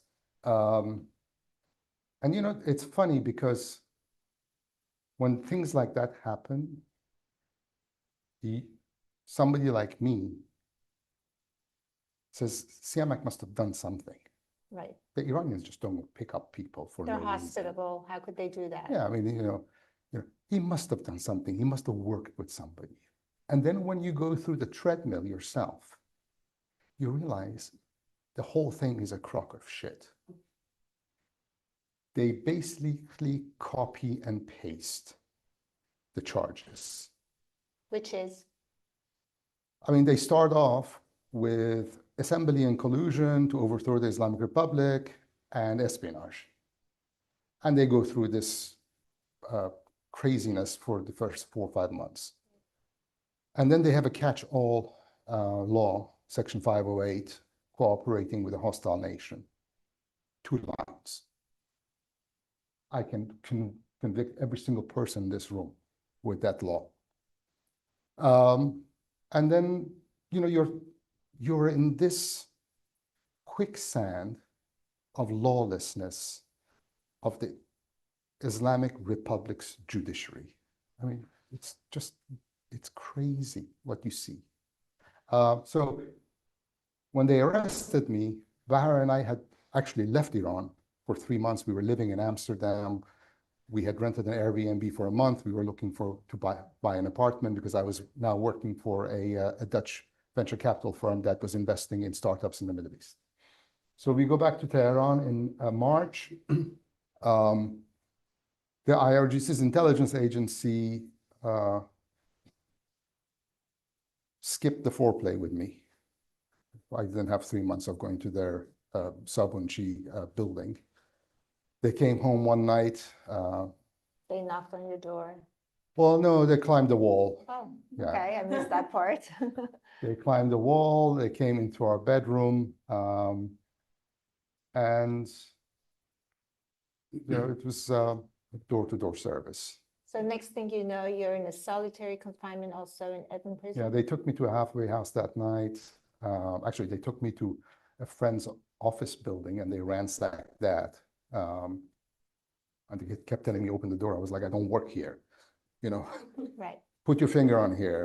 Like you put your finger, the door doesn't open. Anyhow, long and short, they took me to a halfway house. I was there till morning. They came and picked me up, a team to take me somewhere, which I soon found out was Evin. And the funny thing is, the leader of that team, when I got in the car, blindfolded, asked me one question. He was like, are you Baha'i? Where the hell did this come from? Where did it come from? I have no idea. Right. They are petrified of the Baha'is in Iran, petrified. Do they consider him a fifth column? Well, it's a modern version of Islam. Islam that basically does away with the mullahs. Right. All right, bread and butter gone. So, and then I was in Section 208 within 12, 13 hours of being arrested, and about 6 hours later, I had my first mock execution. I almost want to stop you there, but I feel bad to stop you at it's a all right. mock execution.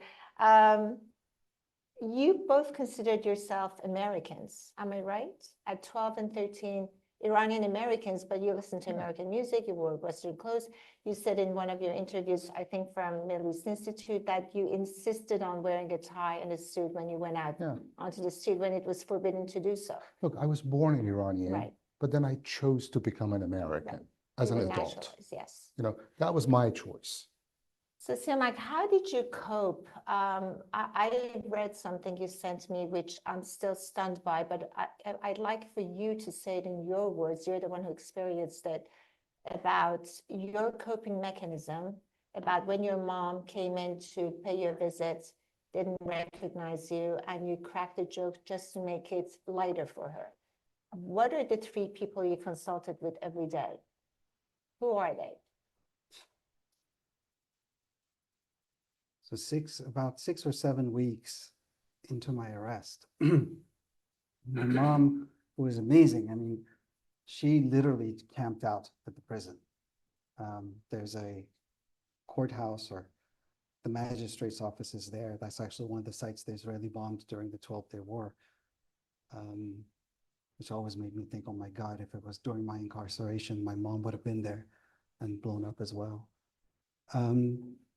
So she just stayed and stayed and stayed until this magistrate said, fine, I'll let you see him. But what she didn't know was that the IRGC has a technique. I mean, that their intelligence forces have kind of standard procedures. So solitary, confess, and these games about I'll hang you, I'll do this, I'll do that. When that doesn't work, for me at least, the next step was, oh, you need to think for a while. So they left me to marinate in fear and loneliness. No one spoke to me.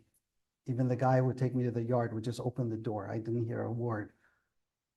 For about a week, 10 days. And then they say, oh, now are you ready to talk? And when that doesn't work, they turned to humiliation, which involved no shaving, no haircuts, no showering, no clean clothes. No soap. Nothing.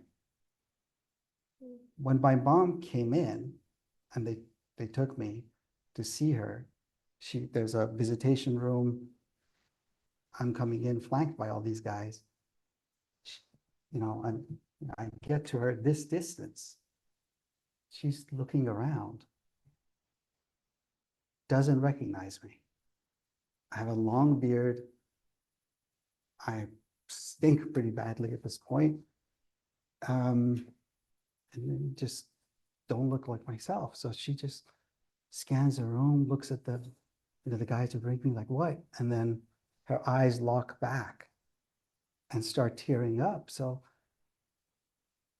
I kind of use my sense of humor to try to lighten things up. And I said, I know, Mom, I look like Saddam when they pulled him out of the hole, but it's okay, I'm okay. And she just starts bawling. So when I got back in my room, you talked a lot about the history of Persia and how we're all mama's boys. This is just standard. You don't mess with our moms. I mean, it's just, so I told myself that this is never happening again. She will never see me like this again. Now, one of my coping mechanisms in solitary, I adopted 2. Immediately, one was a routine. You'll hear prisoners do this. Routines will calm you down pretty quickly. You have to, settle your mind. And at one point, I'd asked myself, I told myself, I can't handle this. I need professional help. And then it occurred to me, I used to be a political risk consultant. And so I developed this, what would you do if Islamic was your client? And I developed this, what I call strategic schizophrenia, where I would start advising myself. I'm a little strange, but it's actually. But did you charge yourself? I couldn't afford me. So I took me on as pro bono. So I started thinking about the question, how do you crack this? And I had in my routine, there were times of, how to set times to think about it and all. It suddenly occurred to me that, what am I doing? The interrogation room that they used to take us in, one of them was really small, and then there was the glass there. It was really small. I mean, enough Emad and I, and that was it. And the glass, and but the guy liked to, come in, and because he liked to hit you, he'd actually wouldn't be behind the glass. He'd come yell and all the unpleasant hit you from the back, and rip up what you wrote and all of that. So he would come in. So what I did was I folded my blanket and I started doing steps. But I used to do that, but I would take my shirt off. I'd take that basin and wash myself. I cut all that out. I wore everything I had. And I just exit. If they weren't interrogating me, or if I wasn't sleeping, I was trying to work up a stink. I literally started triggering my own migraine, and I'm sure that if I took my clothes off, it'll start standing on its own. I was disgusting. And the great thing about that is the next time he came in, my BO hit him like a punch and he couldn't take it. So it was my first success where I had him begging me to take a shower and me refusing and say, nope, not until we settle the whole thing. Everyday showers, clean clothes, proper shaves a week and getting a haircut. So we came up with a package deal. That was my first successful negotiations and under duress. So You ended up with 3 showers a week. I 3 showers a week, clean clothes, shaves, and my mom never saw me like that again. So Ahmad, I stopped you at your mock execution. I apologize No, for that's that. okay. Yeah, it's- But I did that because that story is so poignant. You talk about yourself, but you also, and I want to say this correctly, so I'm going to read it. It's not what happens to you, it's what you hear through the walls. So not only you were enduring the mock executions and the torture and the interrogation, it's these nightly nightmares of people crying, and you heard 2 people upstairs from you. Can you tell us about that? Yes. I mean, the stuff that they put you through, you're going through it at that moment. So you get slapped, you get kicked. Some moron across a partition is sitting on an altar dressed as a mullah. I don't know if he was a mullah or an IRGC guy dressed as a mullah. He was reading my last rite. And they wanted me to confess. You know, there was no way I was going to confess to something I hadn't done, because I knew once you do that, you're done. And then like 2 or 3 weeks later, you know, they would come to me and say, Edward, because that was my US name. They love saying Edward. Right where you're sitting, 3 weeks ago was an Israeli spy. She confessed, and she's now on the streets. I'm like, okay, let's get this. Either this guy is an idiot, or he thinks I'm an idiot. I'm not going to confess to anything. I don't care what they do. And they went through this, you know, a few nights over the next few weeks. But the hardest part was when you went back to your cell, and at nights you could hear people in other solitaries. Upstairs was the women's quarters, and you could hear them crying. And for the 8 weeks, I didn't know if one of those was my wife, because You didn't know that Bahar was detained or not. well, the arrest warrant was for both of us. Right, but you didn't know if she was taken No, with you. because they took me out first. They could have taken her out, you know, 10 minutes later, an hour And later. you didn't know that for how long? 8 weeks. And actually, my interrogators would use that during the interrogations, because the cells are in one building. The interrogation building is about 5 to 6 meters away, down a few steps through a red door, and then another courtyard. You walk into that building and all the rooms are interrogation rooms. So you can actually hear people. You can hear women crying. You can hear screams and shouts. On one occasion, I could hear the interrogators bursting out of a door laughing, saying he peed himself. You know, I mean, these are the things you hear. Dehumanizing. It is. And all you have to do is you just have to make sure that the only thing you have left is your integrity. They take everything else away from you. If they take that away from you, you're crushed. Did you hear a child cry when you Yeah, were? this was in the second 8 months I was at 2A, because I had the privilege of having a small holiday between the 2 arrests. The second time I was there, for about 4 or 5 nights, I could hear a mother and child crying upstairs. What did that do to you? This is what I think of the Islamic regime. When I left Iran, there were news coming that I refused to believe, because I thought Iranians were great. How could they do these things? But I heard news that these soldiers or the thugs would rape the virgin females in the prison system, because if they didn't and they died while being a virgin, they would end up in heaven. So before killing them, they would rape them. And I thought, that's black. It can't get any darker than black. Did you have moments that you said to yourself, this is death? I have a quote from you that you said this is close to death. It is, as Siamak said, when they throw you into that cell, the solitary, and my solitary unfortunately didn't have a toilet or a running water. So that added a little bit of More humiliation. exactly. So, and if you call twice, too many times, they will tell you, stop drinking water, stop bothering us. Right. So generally they would wake you up at prayer time, which was like 4:30 in the morning. So it's wailing outside the prayer. They yank you to a toilet and they stand outside. That's your time. And they're like, hurry up, let's go. Yeah. Beijigo. So, yeah, so I mean, they try to humiliate you as much as possible. And they have a chip on their shoulder. You're a consultant living in Dubai, working for a big oil company, somebody like myself, and they hack into your social media, so they see you. They had seen all my life. They knew, all the parties. And the problem was nearly every picture I had was holding a glass of wine. So, which made it a little difficult trying to deal with these guys. And then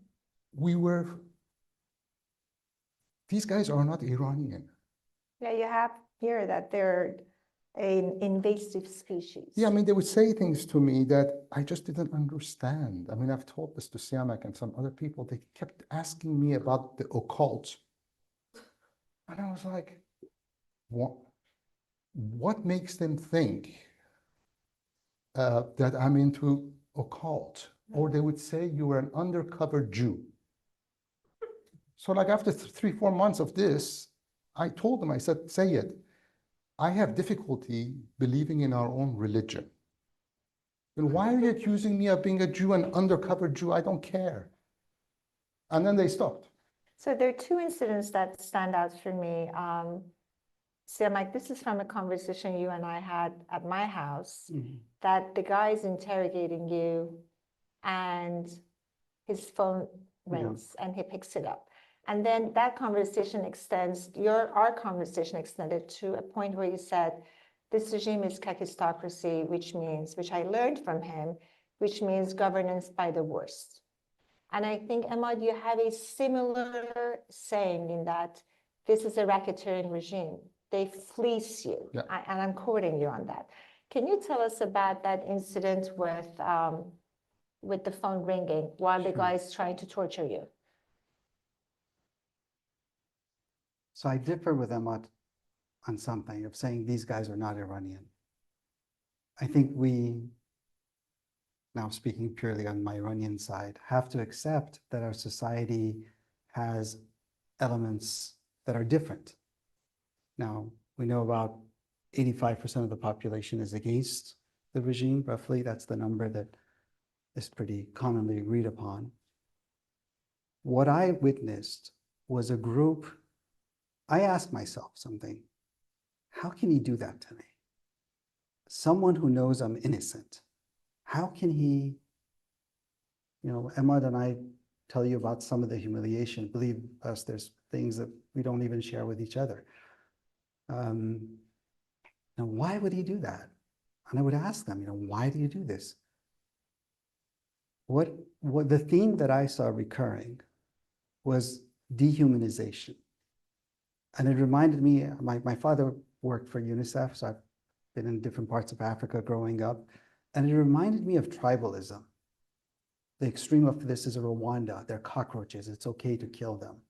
But then you see that tribe within their own tribe, they're wonderful people. And then you see them with the competing tribe, rape, pillage, kill, it's fine. In Iran, what has happened is an extreme of us and others, khudi, ghayra khudi. This group, the hard line or the hard line, believes that they're the core and everyone else is out to get them and they have to fight. So I remember, now I have a way, Imad knows about very well, I'm very good at pissing you off if I want to.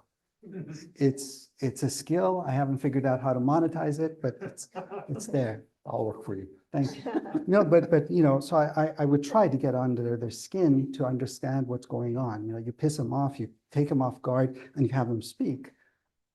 He was saying, you think all of our women in the chador, they're stinky, they're this, you know, you insult them. I said, okay, you have all my emails from the time, show me one. My grandmother wore a chador. I have no such image. This is your problem. And so what sparked this off, which is what you were referring to, of thinking about this us and others or tribalism thought, was in the middle of one of these harsh interrogations. Now, Iranians can be very unprofessional. Now, whether it's the plumber or the lawyer or the interrogator, they're unprofessional. So in the middle of this, the phone rings. Oh, that's my daughter. I got to take this. And literally they do that. And, you know, like, you know, he's kind of got you. And then, you know, eventually let's go. And it was the daughter wanting something. This guy was a good dad. I heard love. I heard care. He was listening. He certainly gave her priority. And it occurred to me, how can that good father turn into this monster? So my technique, if they are trying to dehumanize me, de-Iranianize me, was to do the reverse, was to talk about growing up in Iran, was to constantly, I wouldn't let them get away with it, ever. You know, whenever they said, oh, you're American this, and say, hey, I don't think you were born yet. I was born in that hospital down the street. This is mine. So that technique worked. It just took a very, very, very long time. And it created a lot of friction. But I remember, I'll tell this story and wrap it up. When we were getting freed, they took us first to a hotel. And we started getting claustrophobic. So eventually they agreed to take us on walks every other day in a park. I mean, it was like Pablo Escobar. I mean, we had some, but they'd rush us through the park and out. The first time they did that, they didn't knock on my door. They took the other guys. By the way, thanks for leaving without me. No hard feelings. I'm never going to bring it up. So they left, but I probably had pissed them off early that morning. And he comes back and says, oh, we forgot to knock on your door. I'm like, yeah, that doesn't work that way. You're going to have to take me. And big guy, by the way, huge guy. Yep. So, and I said, and he thought it's not happening and kind of experienced my stubbornness. And the next thing he realized that they have to do a next round and take me. We went to the park. This was when the Mahsa Amini Women Life Freedom movement was happening. 2022. And the park had a little amphitheater. There was a young guy, a rapper, doing anti-regime rap song. And this guy wanted to go and crack down on him and realized he's my bodyguard. He can't leave. And he was like, yes, Islamic, can they do that in your country? So I kind of looking at him like that. I said, I don't know what you're talking about. He said, in your country? I said, I am in my country. He said, no, can they do that in your country? He said, I'm still confused. When you weren't born, this very park, my uncle lived here. Every weekend I played soccer in this park.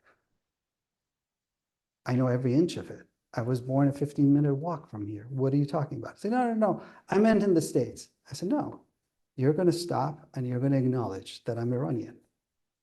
I won't move until you say, this country, Iran, belongs to Siamak. And he said, no. I said, well, you got 30 seconds before I start screaming. He said, what? I said, well, you're trying to divert attention. There's going to be a hell of a lot of cameras on us right now, very fast. So in about 10 seconds later, he said, okay, fine. Iran belongs to all of us. I said, fine. Iran belongs to 90 million Iranians and Siamak. And he said the statement before I moved. The day we were being released, he pulled me under the stairs and he said, Siamak, I don't know what you've done. I don't know anything about your case, but I love the fact that you stand for being Iranian. This works. It's the dehumanization. I used to mess with them. You remember that last time on the balcony with the saying that all the time about you are selling the sons and daughters of We Iran. love saying that to them. Yes, I was like, because to why is he- me, What was it? I missed that. What did So- you say to them?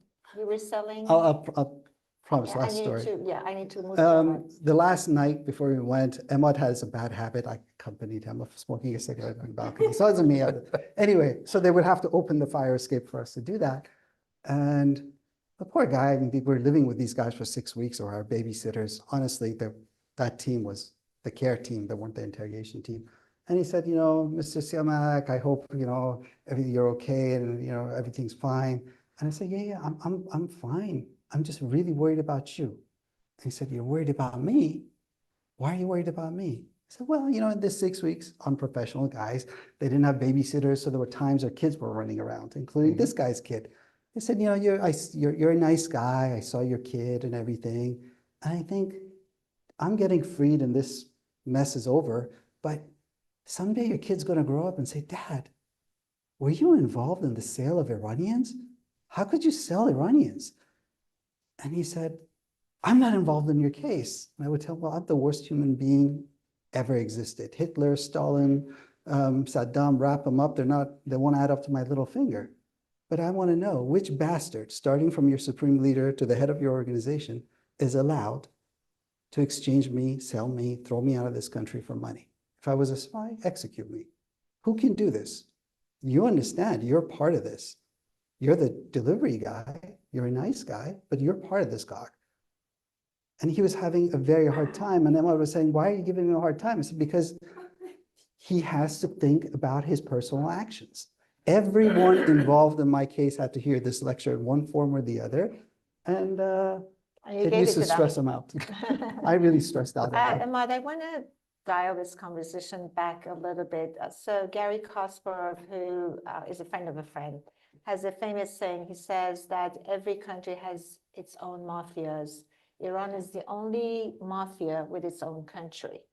And, you've said things that are parallel to that, that you witnessed things, both of you actually, that how there is a pyramid system of fleecing the one under you and borrowing money from the uppers to give to the other ones. Do you think this is how this kakistocracy, this incompetent, corrupt regime is still in power? Yes. Could you elaborate?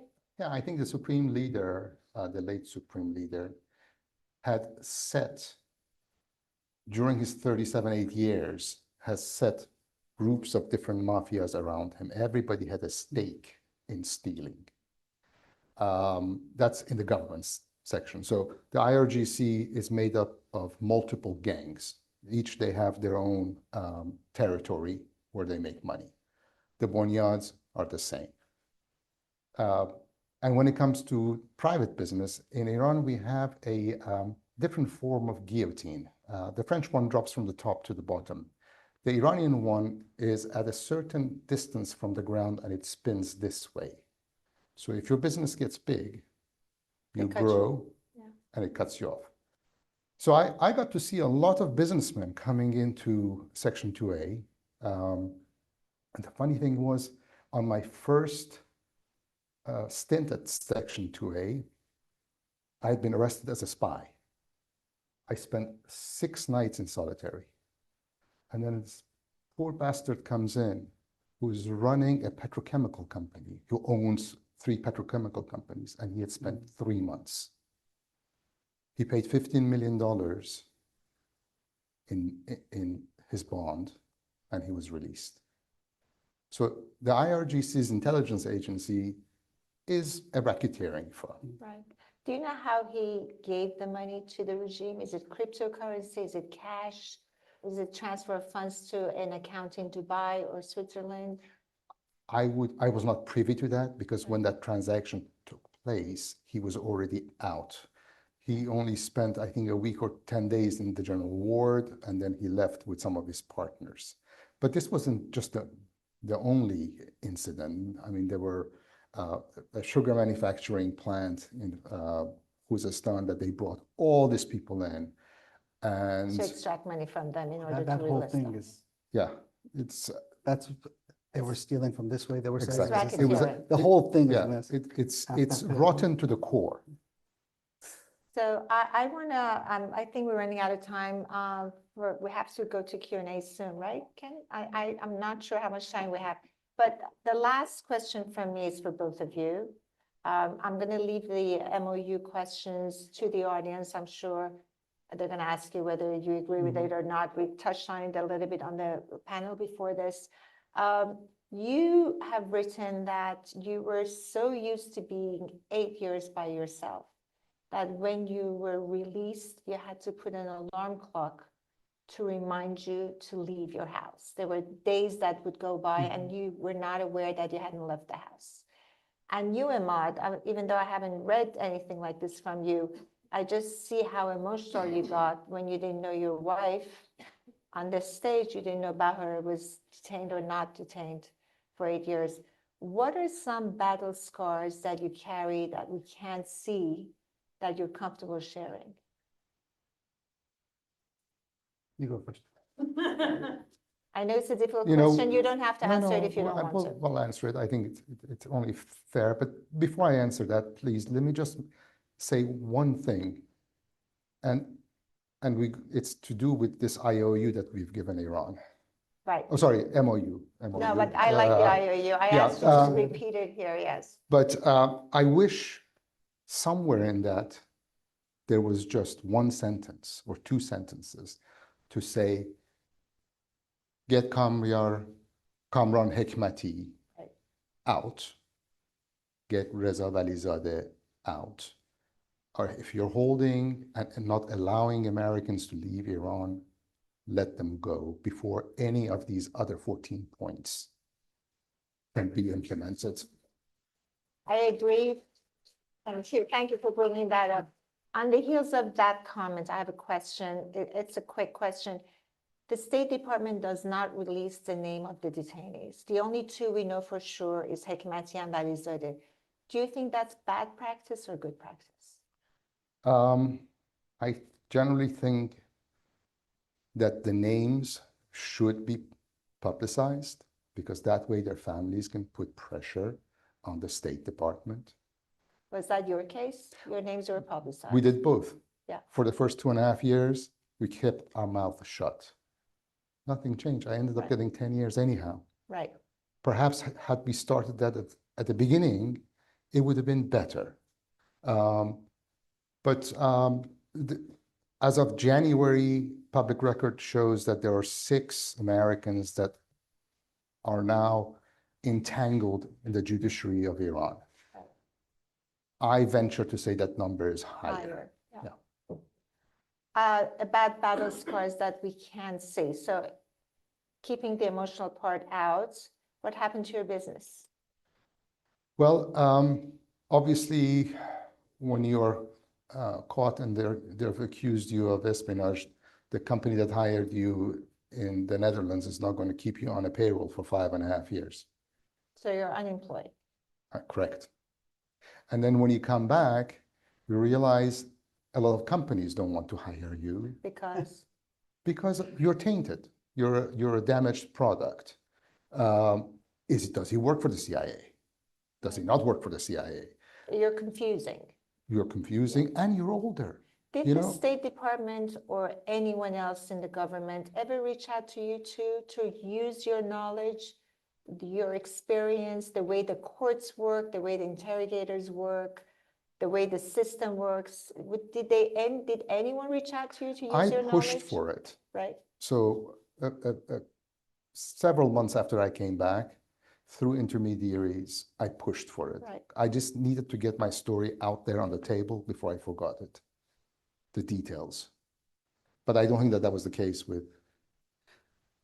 I offered. Who did you offer to? No Well, names, but no, what well, department? I met with, well, obviously, the interlocutors were the State Department when we were out. There wasn't much, so I got a lot more attention after I named and shamed him on CNN on my year out.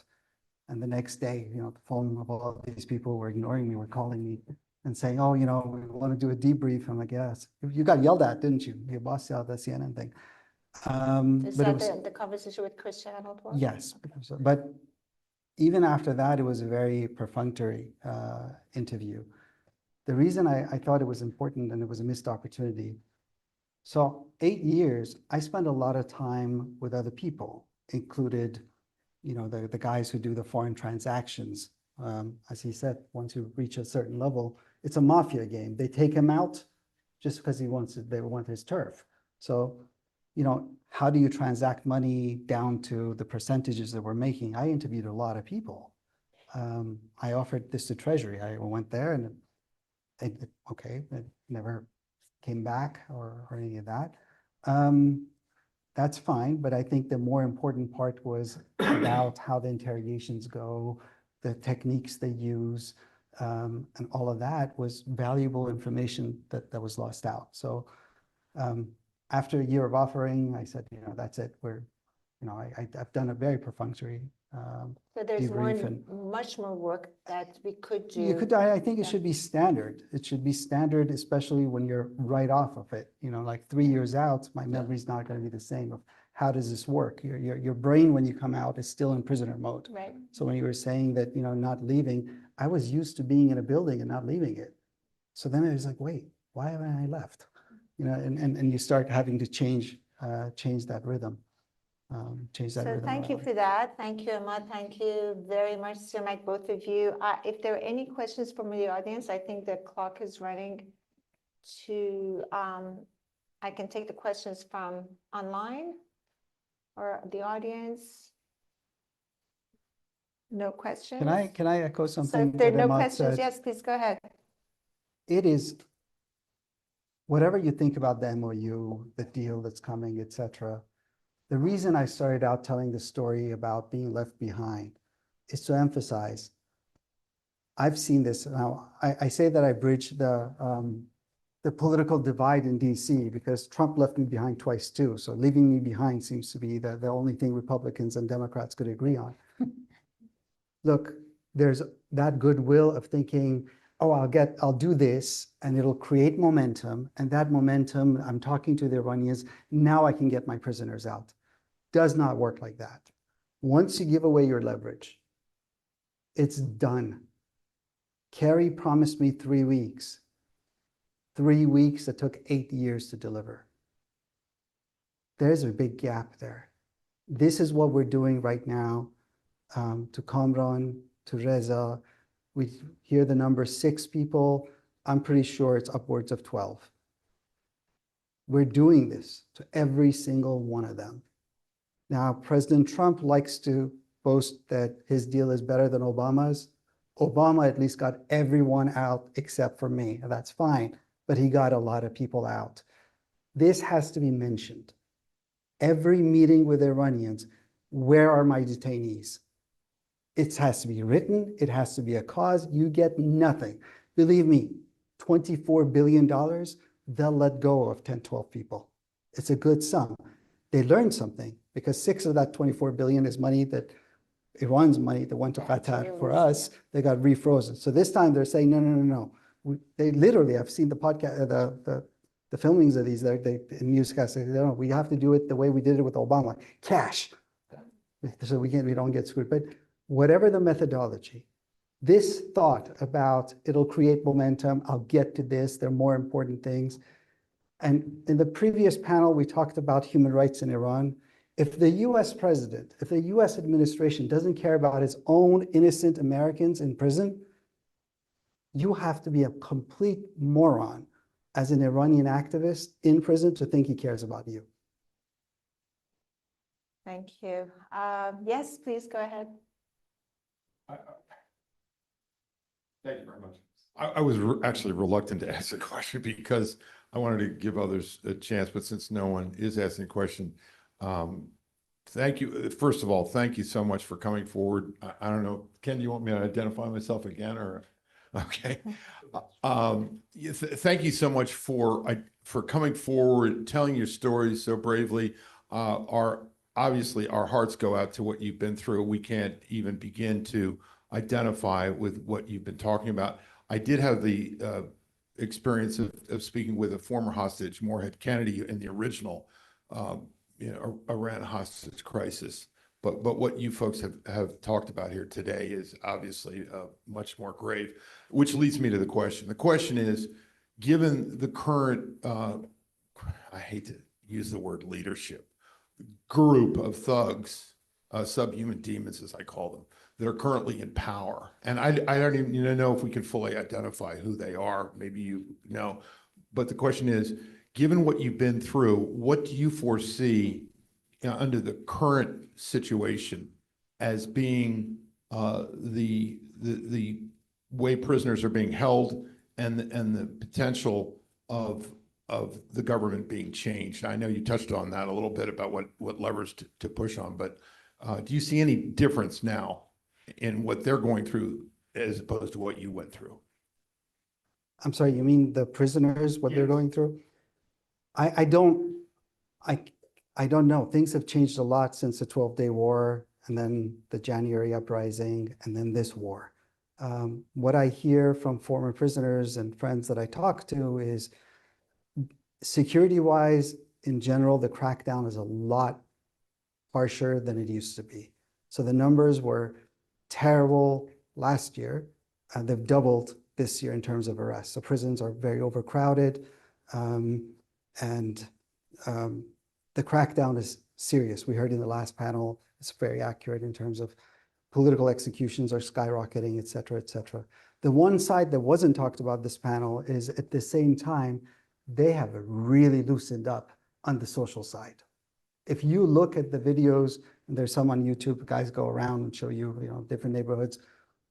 It is shocking. I mean, even for me, seeing Tehran this way, where you could get confused whether you're in Istanbul or Tehran, in terms of the dress, or women dancing and doing acrobatics on streets, etc. So socially, they're really laxed up, but politically, they are not joking around. And I don't know if they want to take back the social space after that. What I do know is that Mujtaba Khamenei, who's now the supreme leader, was the figure who authorized my arrest and they were taking the further American hostages after that. I know Mr. Ghalibaf is very close to him. And the reason I say he ordered it is the IRGC intelligence services was headed by Mr. Tayeb, who's in that clique. So we have a very intelligence-oriented new supreme leader whose mindset is very secretive. And I would be very surprised that if he uses anything but major crackdown to hold on to them. And just this unfortunate side note, just in the past 6-7 weeks, 6 people I knew in Ward 8 of Evin Prison have been hung. Yeah. And none of them had a death sentence initially. So what the regime does is when the internet is out, when there is a war going on, whatever the case may be, when the public attention is not there, they go in the prison and they clean house. Right. I don't know if that's a note I wanted to end on, but it seems to be, and thank you very much for staying so far, so late. It's 4:35, but it's good to see all of you, and thank you for the listeners online. Thank you.